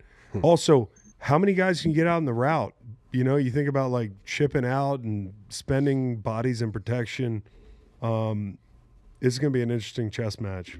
Nate, what do you have to say about the man on the screen here, Danielle Hunter? Any thoughts come to mind? Anything at all? Free association. No wrong answers. Not a trick question. I feel like it's a trick question. I swear to you it's not a trick question. What? War Daddy. War Daddy. Great, Bo. Great. Hall of Fame if he'd have played in bigger markets. Great answer, Chris. Yeah. Hunter. Wouldn't he be a Hall of Hunter. Fame? Wouldn't he? That's a good one. That's a really good one.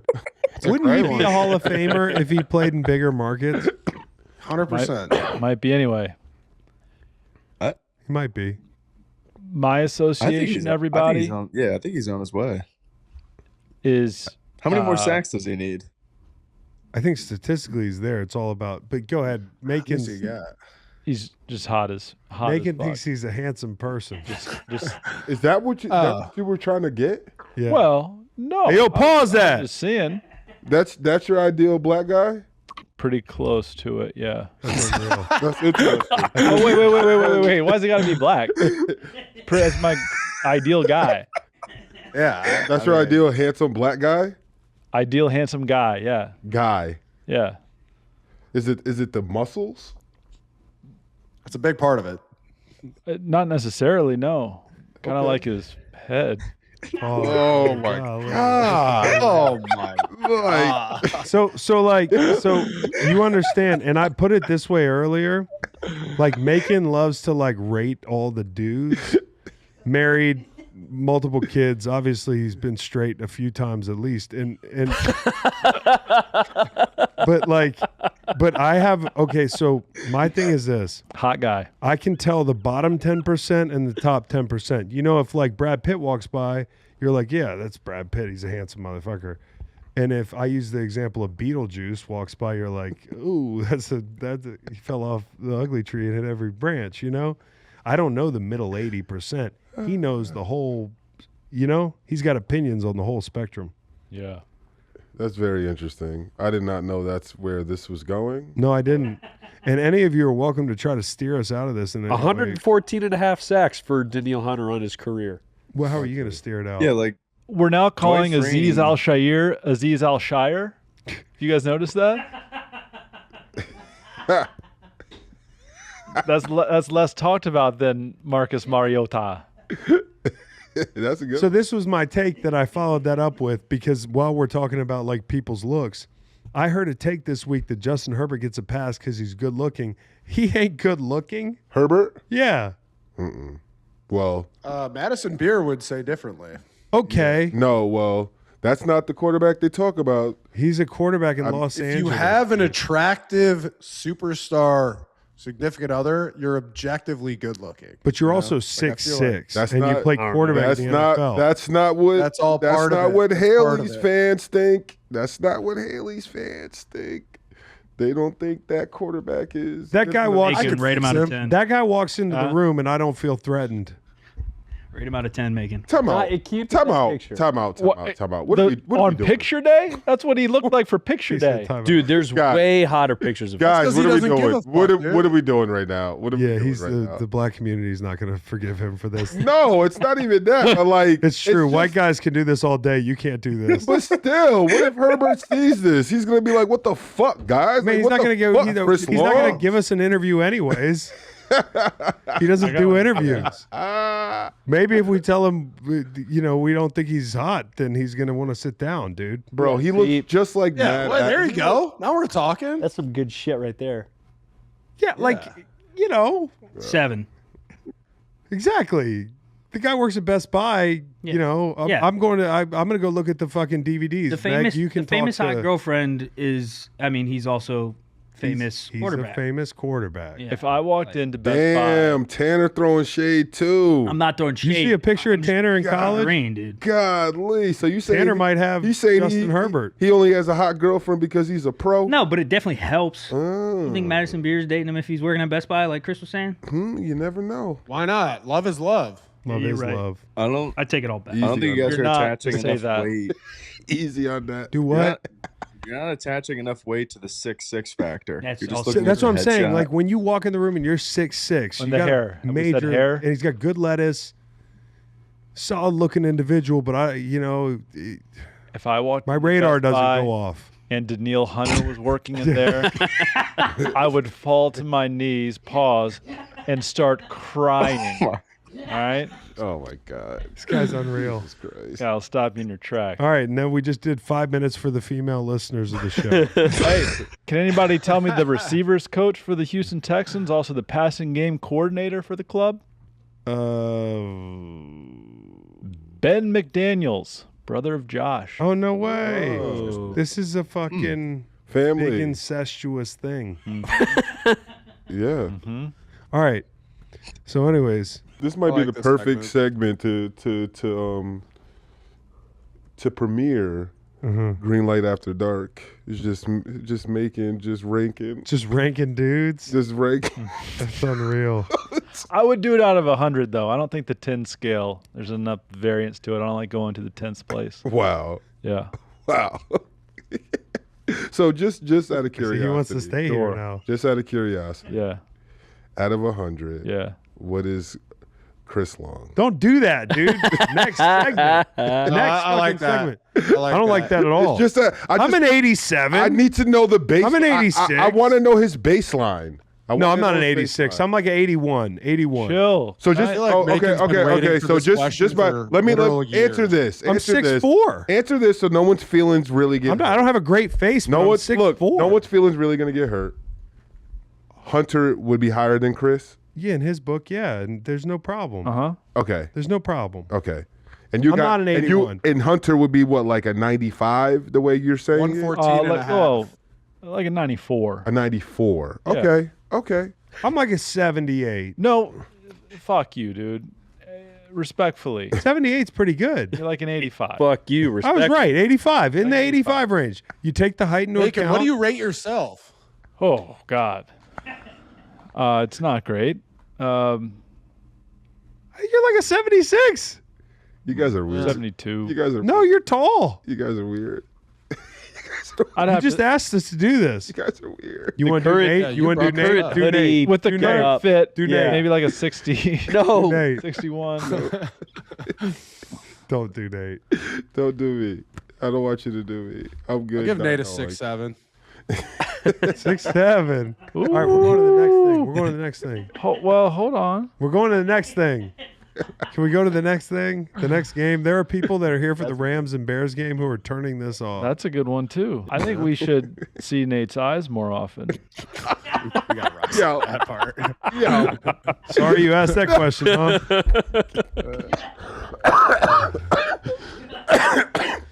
Get out of here. Get out of here. Come on. Okay, you ready?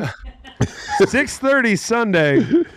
19 Bear degrees, down. 13 mile per hour wind, and a chance of snow. Chicago Bears. Los Angeles at Chicago. As you can see, the helmets have been swapped Bear out. down. Chicago Bears. It's going to be fun. It's going to be amazing. This game's going to be cold. There's going to be wind. The ground's going to be hard. Don't be that fucking guy that doesn't wear the right cleats in a football game like this, because you got two quarterbacks that I think are going to throw the ball through the wind. Whoa. What are the right cleats? The right cleats, 7 studs. You know how you hear? That's the thing about Soldier Field. It's on Soldier Field. No, I know. Yeah, it's thick. That grass is thick. It's 2 thick, Cs. but like depends on how cold it is. It gets like it's weird. You got to have 7 studs on, Yeah. no matter what. I agree. Yeah. I played at that stadium where like me and Greg Olson were locked up, and like we were sliding either way. See, Like we weren't putting our feet in the ground, but we were just sliding. I don't want to say who was sliding. I have such PTSD talking about this because that's how I tore my ACL. Was sliding sliding on that field. in the first half. Yeah. Halftime, I put 7 studs on. ACL gone. ACL gone. Because like Bo's saying, that grass at Chicago, even though it's sodded up and it's big ass squares, it's thick. You get in the, but also there's Thick. seams There's and grooves. there's Yes. grooves in the. it's not. Look at that shit. That's the way Yeah. God intended grass. Also, I have a theory that God intended grass to be 17% THC, but that's for another podcast. Okay, so the game's going to be cold because you got two quarterbacks that they're going to be able to throw the football. I really think, and I know you were itching to take the under. Did you take the under in this game? No, but I think it's the right side of the I total. feel like it's getting so zaggy that like I think you just zig, because what's the score you picture in this game? 23-17 or something? Is that what you're picturing? Mm-hmm. Really? Yeah. Man, oh man, I think Stafford's developed a bit of a reputation in these games, and it's not the best one. I don't think it's like I don't think it's the most infamous reputation in cold weather games, but it's definitely creeping up on him, isn't it? Reed, I'm sure you have these stats. And Yes. 65% of the bets are on the over, Mm-hmm. and I don't pay the subscription, to find out where the money is? I can tell you that. Okay. I can tell you all about that. Let me tell you all about that. Hey, this is what we do. We show them this, and just leave them fucking hanging. This is according to Action Network, so That's I correct. I don't know if That's it, right. if that's true or not. I mean, you look at different books. So we've got money percentage, and I'll tell you for all the games. San Francisco very public, 76% bet, and 67% of the handle. So you got to put your big brass balls on the table and bet Seattle. That's on the spread. Yeah, on the spread. Buffalo is the public team, 63% of the tickets, 65% of the money. Houston, same thing, about 64% of the tickets, 62% of the money. And then the Bears are extremely public, and I totally understand that. Everybody was at the bar or watching at home last week when they came, storming back, and it's, hey, listen, I'm impressed with what they've done.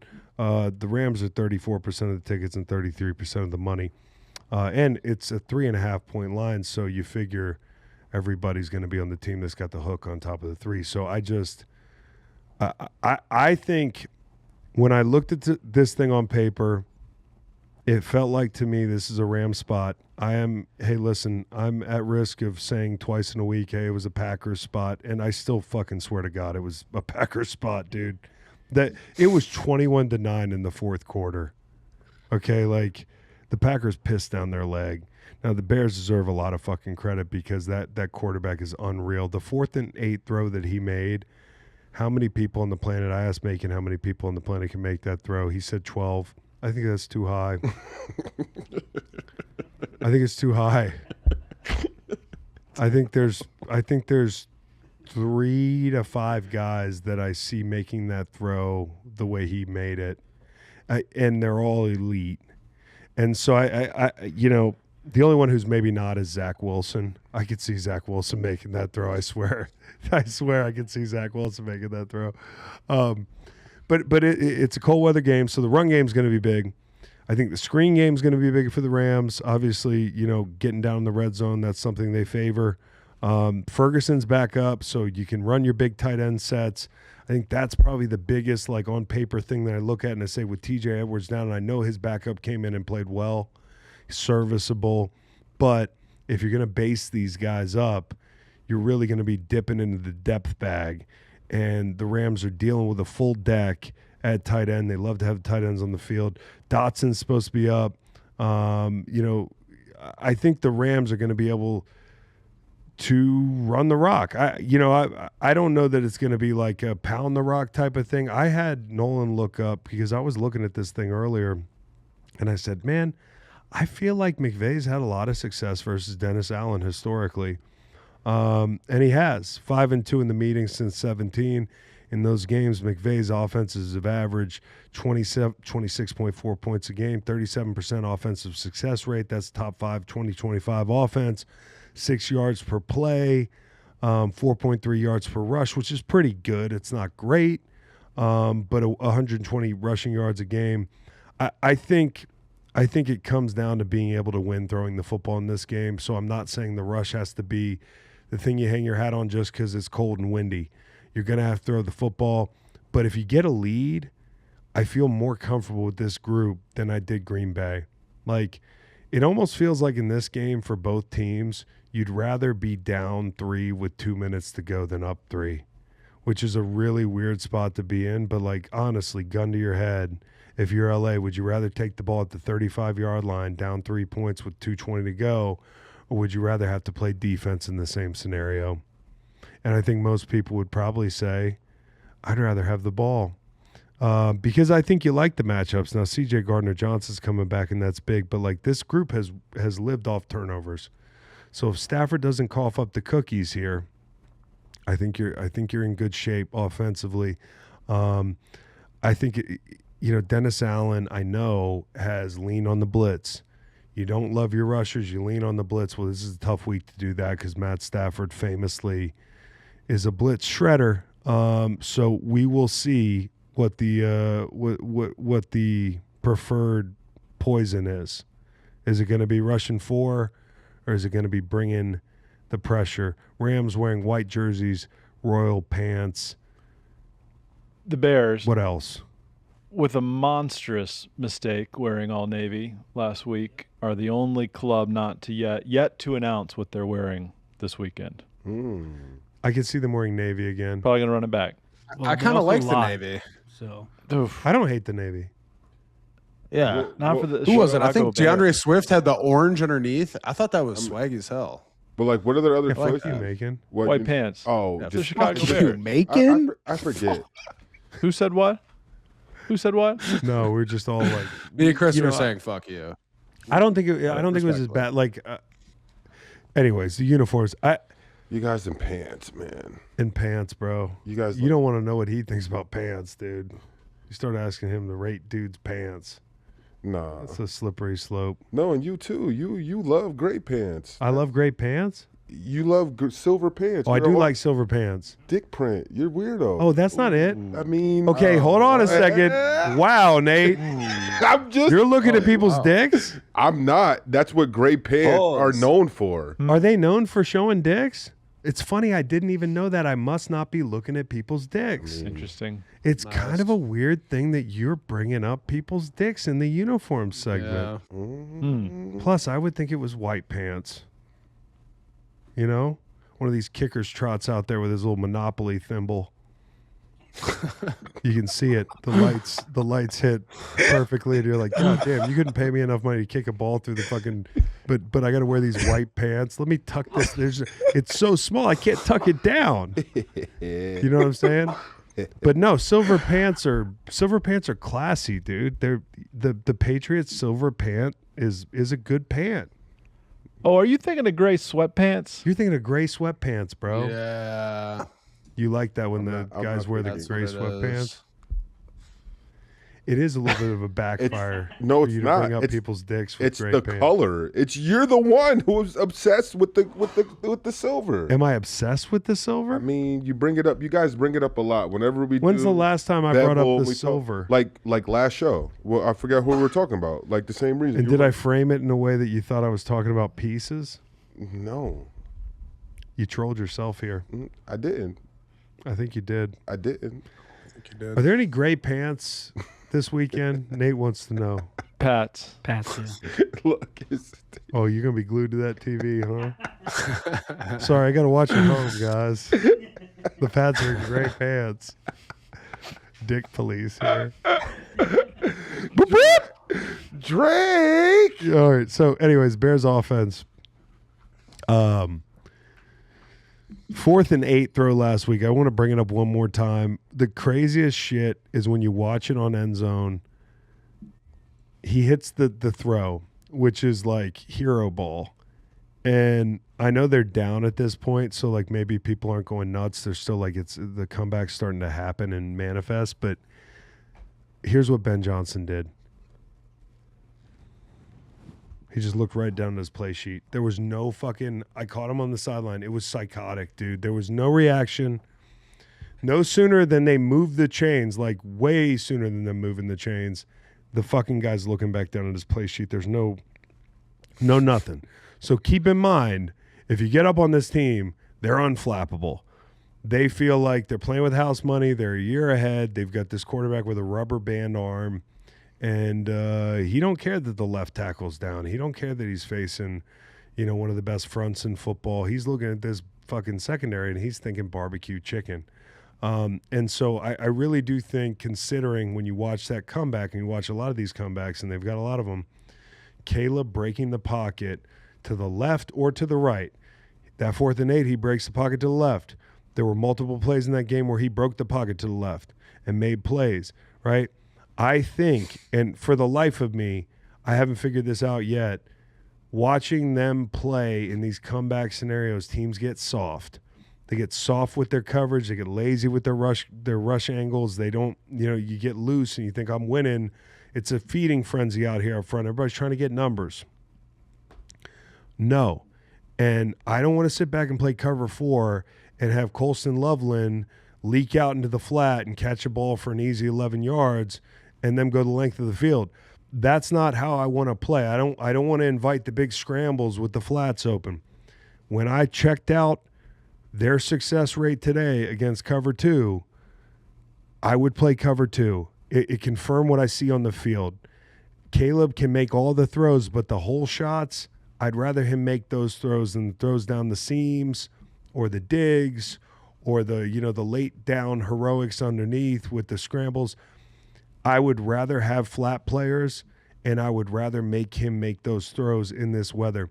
He's been really good, but he's also been up and down with the completion rate, so make him make the hardest throws. And I'm not a defensive coordinator in the NFL. There's probably a reason why you wouldn't want to be in 2 all day, and part of it is the run game, right? You think about like playing 2 deep safeties, it kind of invites them to run the football. Well, this is what the Rams front is for. If I am Giff Smith, I'm walking in that room this week and I'm saying, y'all are a bad bunch of motherfuckers, huh? We need to stop the run with a light box. We've all played in games like that where our D-line coach came in and said, hey, guys, we're asking the guys behind us to support the pass game.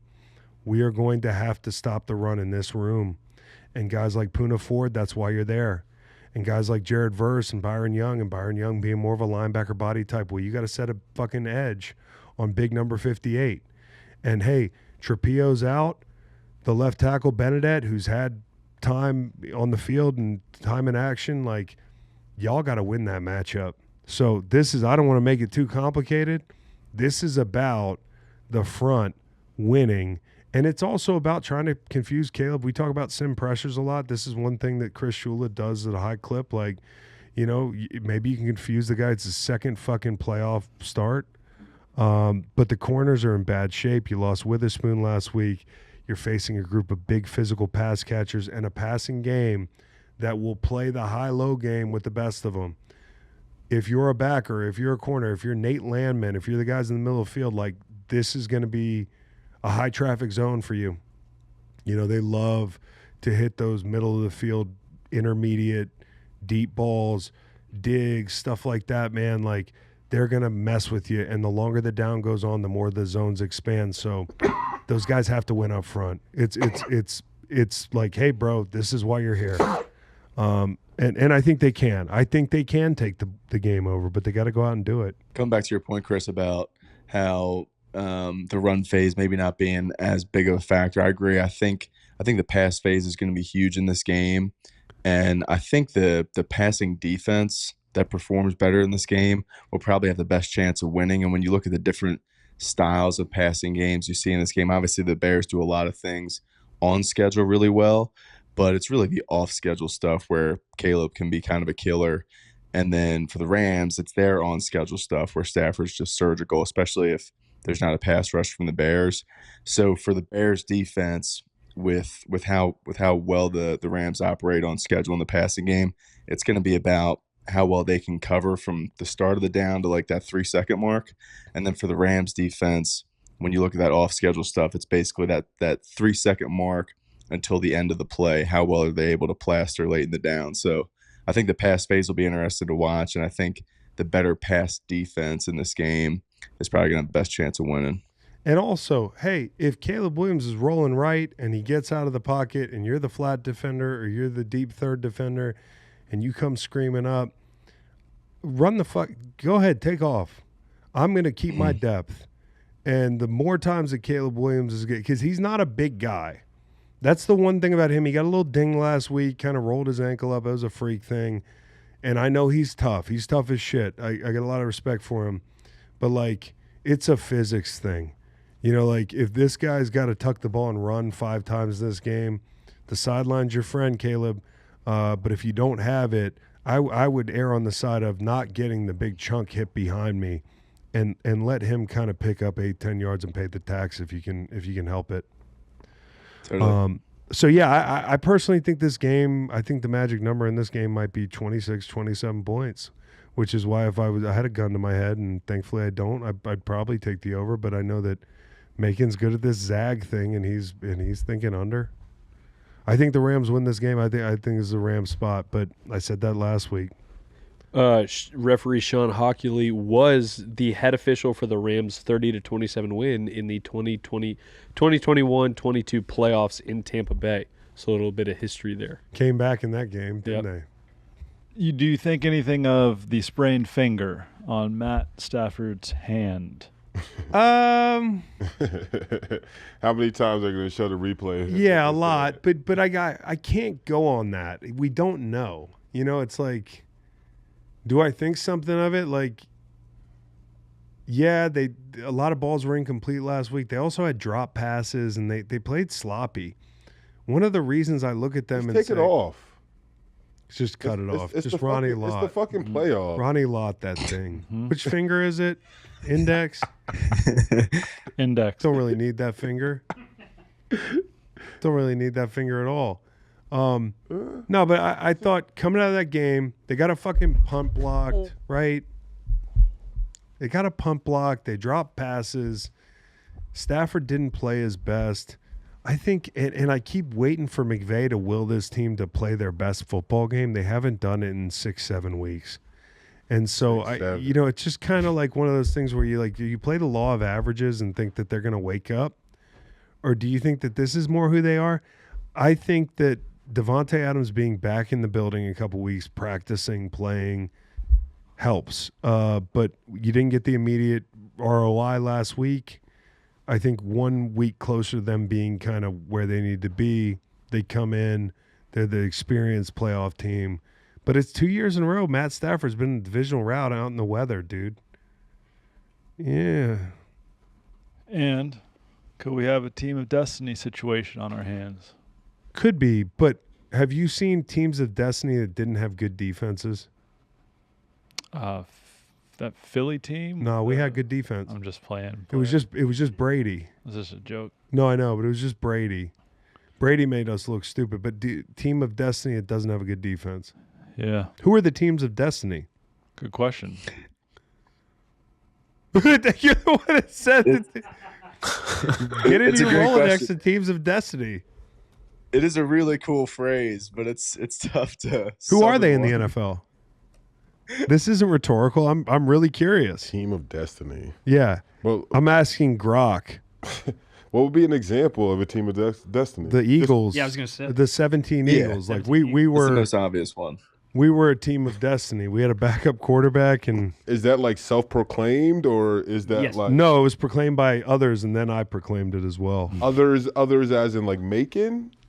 I don't know, dude. Oh. It's a I'm thought asking- exercise. Underdogs mean, against all odds team. Okay. The Giants.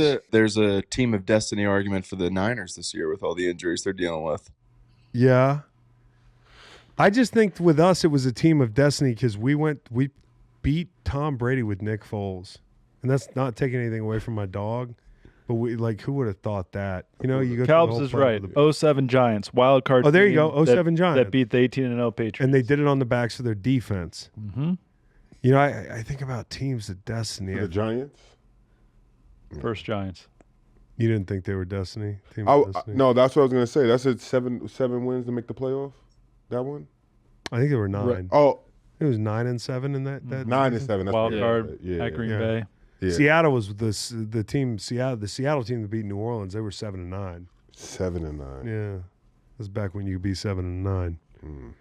So who are some teams of destiny? Key 2015 characteristics Broncos. Peyton Manning. include improbable comebacks, That's a good one. unlikely heroes, good fortune, and narrative weight. Narrative weight. That's right. $20 guys. They won it at home. Brady came down. Fucking COVID year. Is that a team of destiny? Yeah, I mean, about including it. the fact that Kansas City's entire offensive line got hurt. That feels like complying with Destiny, destiny. You know, it takes some compliance too from the other team. You know, and I don't know if the Rams want to comply. 0-1 Pats. Drew Bledsoe goes down, suffering a life-threatening injury in week 2. Dude, holy shit! Did you remember that hit? Replaced by unknown 6th rounder Tom Brady. Do we remember that hit? We sort of, yeah, from the Nate, have you ever from seen the that doc. hit? I probably have, but remind me. You definitely remember it. They were wearing gray pants that day. But no, honestly, it was a Jets player. and he nearly killed Drew Bledsoe on the sideline, dude. Nearly killed him. I think I have seen this. Nearly killed him, dude. Tell me football's not dangerous? Nearly killed him. We can't show this but we're gonna look at it right now. Yeah, At this point, I've seen Drew Bledsoe was 3 of 8. 10-3 ball game, New England. Bledsoe back to pass, pumps, breaks the pocket right. He's taking off, not fleet of foot. Oh my God, he died. Mo Lewis. Right by the sticks. That's when you could talk to him too. Yeah, look, not even a fucking reach for a flag. Yeah. Oh my God. He's got the rigor mortis in his hands, dude. Sheesh. Look, Matt Light. Matt Light's like, holy shit. Will Compton. No, Will Compton. Look at the big tight ends on the field.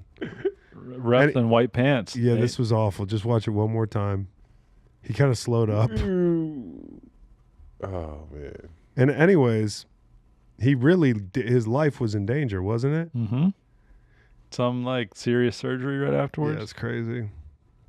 I had a teammate that, Permission to say something? yeah. Doesn't look that bad. No, it doesn't. It was a torn blood vessel in his chest, That sounds bad. That's near bad. fatal.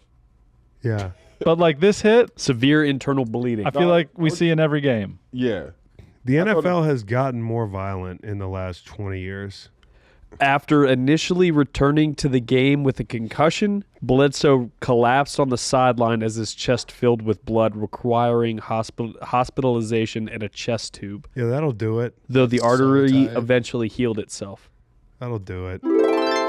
Y'all know I'm a bit more selective with my nicotine pouches these days. For me, the quality of the pouch is what I prioritize, which is why I'll pop in a Zone Wintergreen. 6 milligrams, all I need. Whether I'm kicking back and watching ball on a Sunday, floating the river with Cowboy, can't wait to do that, and the rest of the Greenlight crew, or breaking down film ahead of a show. Zone easily gets me locked in. With its smooth feel and a variety of flavors, Zone is always on our game day roster. Whether you like fresh, mint flavor, or you're into a citrus flavor, check out their roster of options. Use promo code GL20 at nicokick.com/zone for 20% off at checkout. So those are the games, everybody. Do we want to catch up on some news here this week? I know there's some John Harbaugh. Harbaugh to the Giants. Macon, you have the floor. How do you feel about that?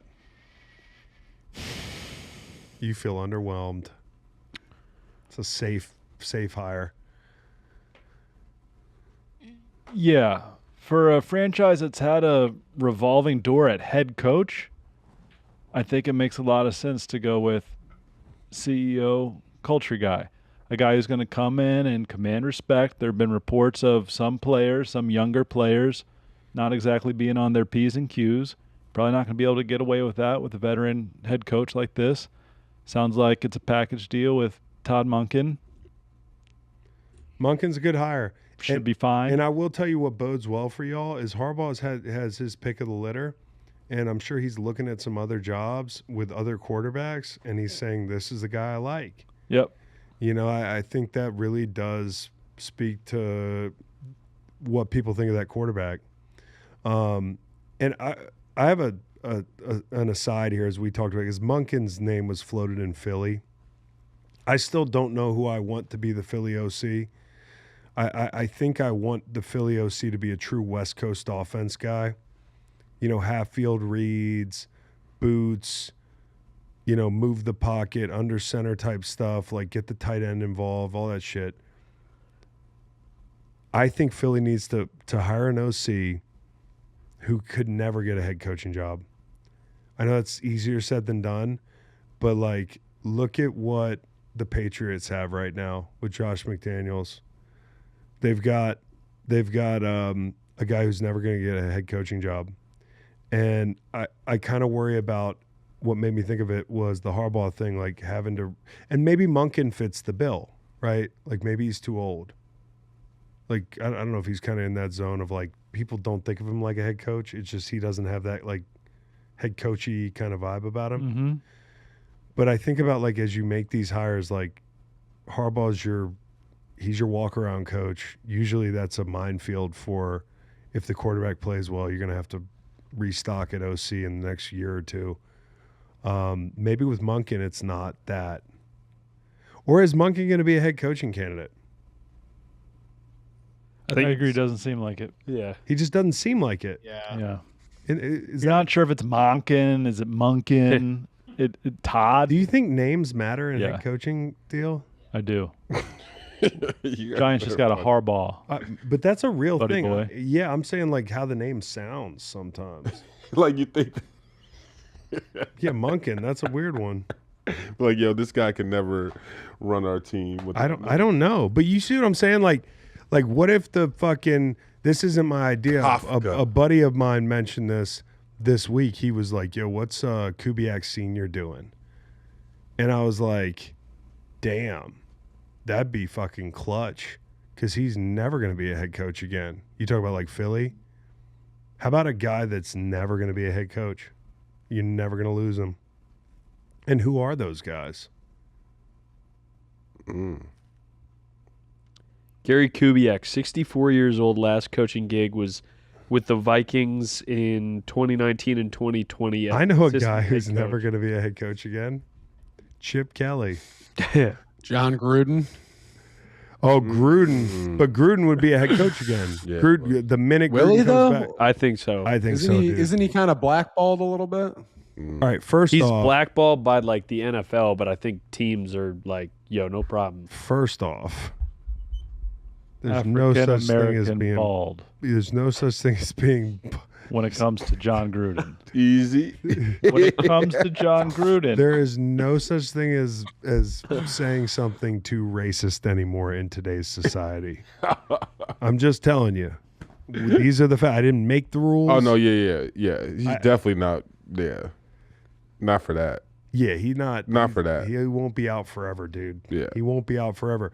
And also, I gotta say, like, I see a lot of guys still close with Gruden and sticking up for him in the content of his character. So I mean, like, maybe he'll be the type that gets a second chance.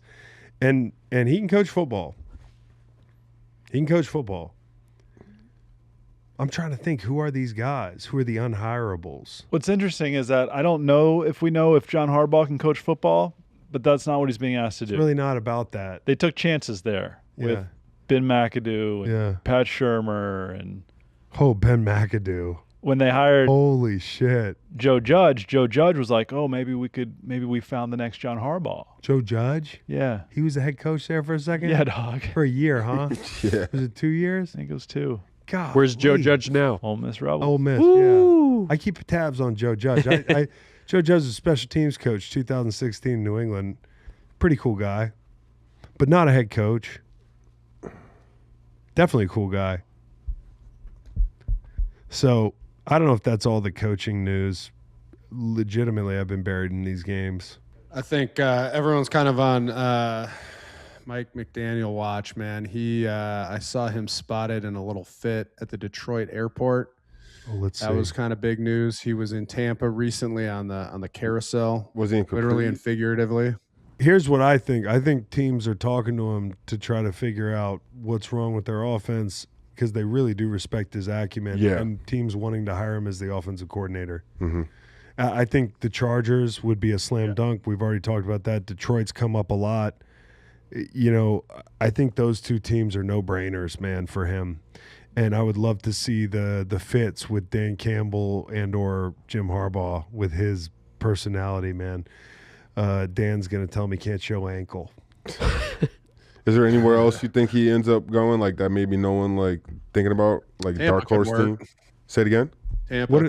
Tampa could make sense, I think. I mean, they fired their OC. They've been shitty since your boy Liam Cohen left, and you know, kind of a good combination of like aging talent on offense, but also like some young studs like Igbuka and you know, Bucky and guys like that are in He's place. currently in Tampa interviewing for that job. For that offensive You could coordinator. hire an authoritarian at head coach in Tennessee, and Mike could be your OC. I also think Atlanta, with some of the pieces they have there, could be a lot of fun. The run game, you got the Bijan Robinson and a Josh offense. Yeah. Yeah. Yeah, sure. Did you see all the Steelers players react to the Tomlin news? T.J. Watt apparently had his head in his hands and said no, no, no over again. Aaron Rodgers said, "I'm sorry." Who was there? That's Reportedly had his head in his hands and said no, no, Yeah. no. Who was there? They said Rodgers was sobbing, right? Rodgers was sobbing and kept saying, "I'm sorry, I'm sorry." Man. One player, this is from the players, but one player said that Watt was visibly upset, sitting next to fellow veterans Cam Hayward and Alex Highsmith. All Watt could do was repeat, "No, no, no, no, no," his eyes welling with tears as Tomlin delivered his speech. No, it sucks. Welling it with sucks. tears. We haven't even talked about the Tomlin thing. It sucks. Like the fact that he's stepping down and not getting like straight out fired is good because you don't want to see him get fired. I mean, he's an icon, dude. But isn't that like a little tactic? I mean, it's a respectful, No, but isn't it that he can't now, like, he can't coach him or else he has to be traded? Correct. He's got to be traded. He's got to be traded. So doesn't that bode well for the organization? It does, but it also makes me think that he wants to take some time off, possibly. Word. It's been rumored on the TV show. But like, just in case you want to pop back somewhere, you got to go through us. Yeah, but I'm pretty sure if he took a year off and he wanted a job, they would be okay with, releasing him. I would imagine. The organization just had DK by the balls financially and was like, here you go. I mean, I suppose you could make another team send over a 1 for Mike Tomlin, but I don't know. What do y'all think? No, that's what I think. I mean, if like, he took a year off, I don't think they're gonna make. Here's the interesting thing about Mike Tomlin is he'd be great on TV. Another team would love to have him coaching their football team, and the other wild twist of fate is you heard Rodgers saying, I'm sorry. I don't think Rodgers got him fired. And I think Rodgers knows that. I would love to see Rodgers play again next year. I think. Really? Yeah, I would. Shoot me. I actually think he can still throw the football. Can he not still throw the football? No, I think he can. And I also think, like, to your point, I don't think his pride will allow him to kind of end his career on a pick six like that. Where he misses a tackle. That was like 7 circle of hell last play. Like there's no, and you you didn't get him fired, Aaron. It's not your fault, but like you're the quarterback of all the bad quarterbacks that have been there. You're a fucking Hall of Fame good quarterback. And I thought, can you imagine replaying that in your head while you're tripping off ayahuasca? Just that last sequence of plays, being the type of amazing Hall of Fame quarterback that he is just like, damn. Who picked him? Petrie? Who was it? I'm not even sure. But just like you said too, to try that hard to make that tackle, to stop that touchdown. And to get ushered by is just like the icing on the cake. Like, oh, bro, the missed tackle was like, oh man, you should have just stayed out of it. But I do think if I'm Kevin O'Connell, I'd be like, yeah, sure, why not?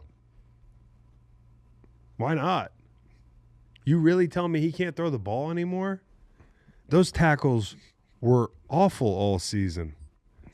And really, what about Kansas City? DK Metcalf, the ball hit him in his hands, bro, like this, and it went poof, poof. That was a bad one. In the playoffs. Would you want him in Pittsburgh again, or do you have another destination? I don't think they're good enough for him to be a plus there.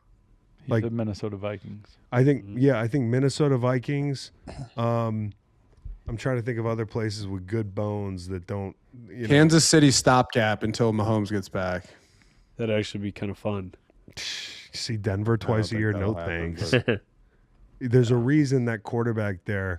Imagine being an offensive tackle and setting for Patrick Mahomes for years and then being like, okay, I got to keep this fucking guy upright. He doesn't move at all. Miami Dolphins. Miami. Yeah. Oh, Miami. Quick draw McGraw down there. Well, they don't run that offense anymore. But yeah, I don't know. A lot happened this week, guys.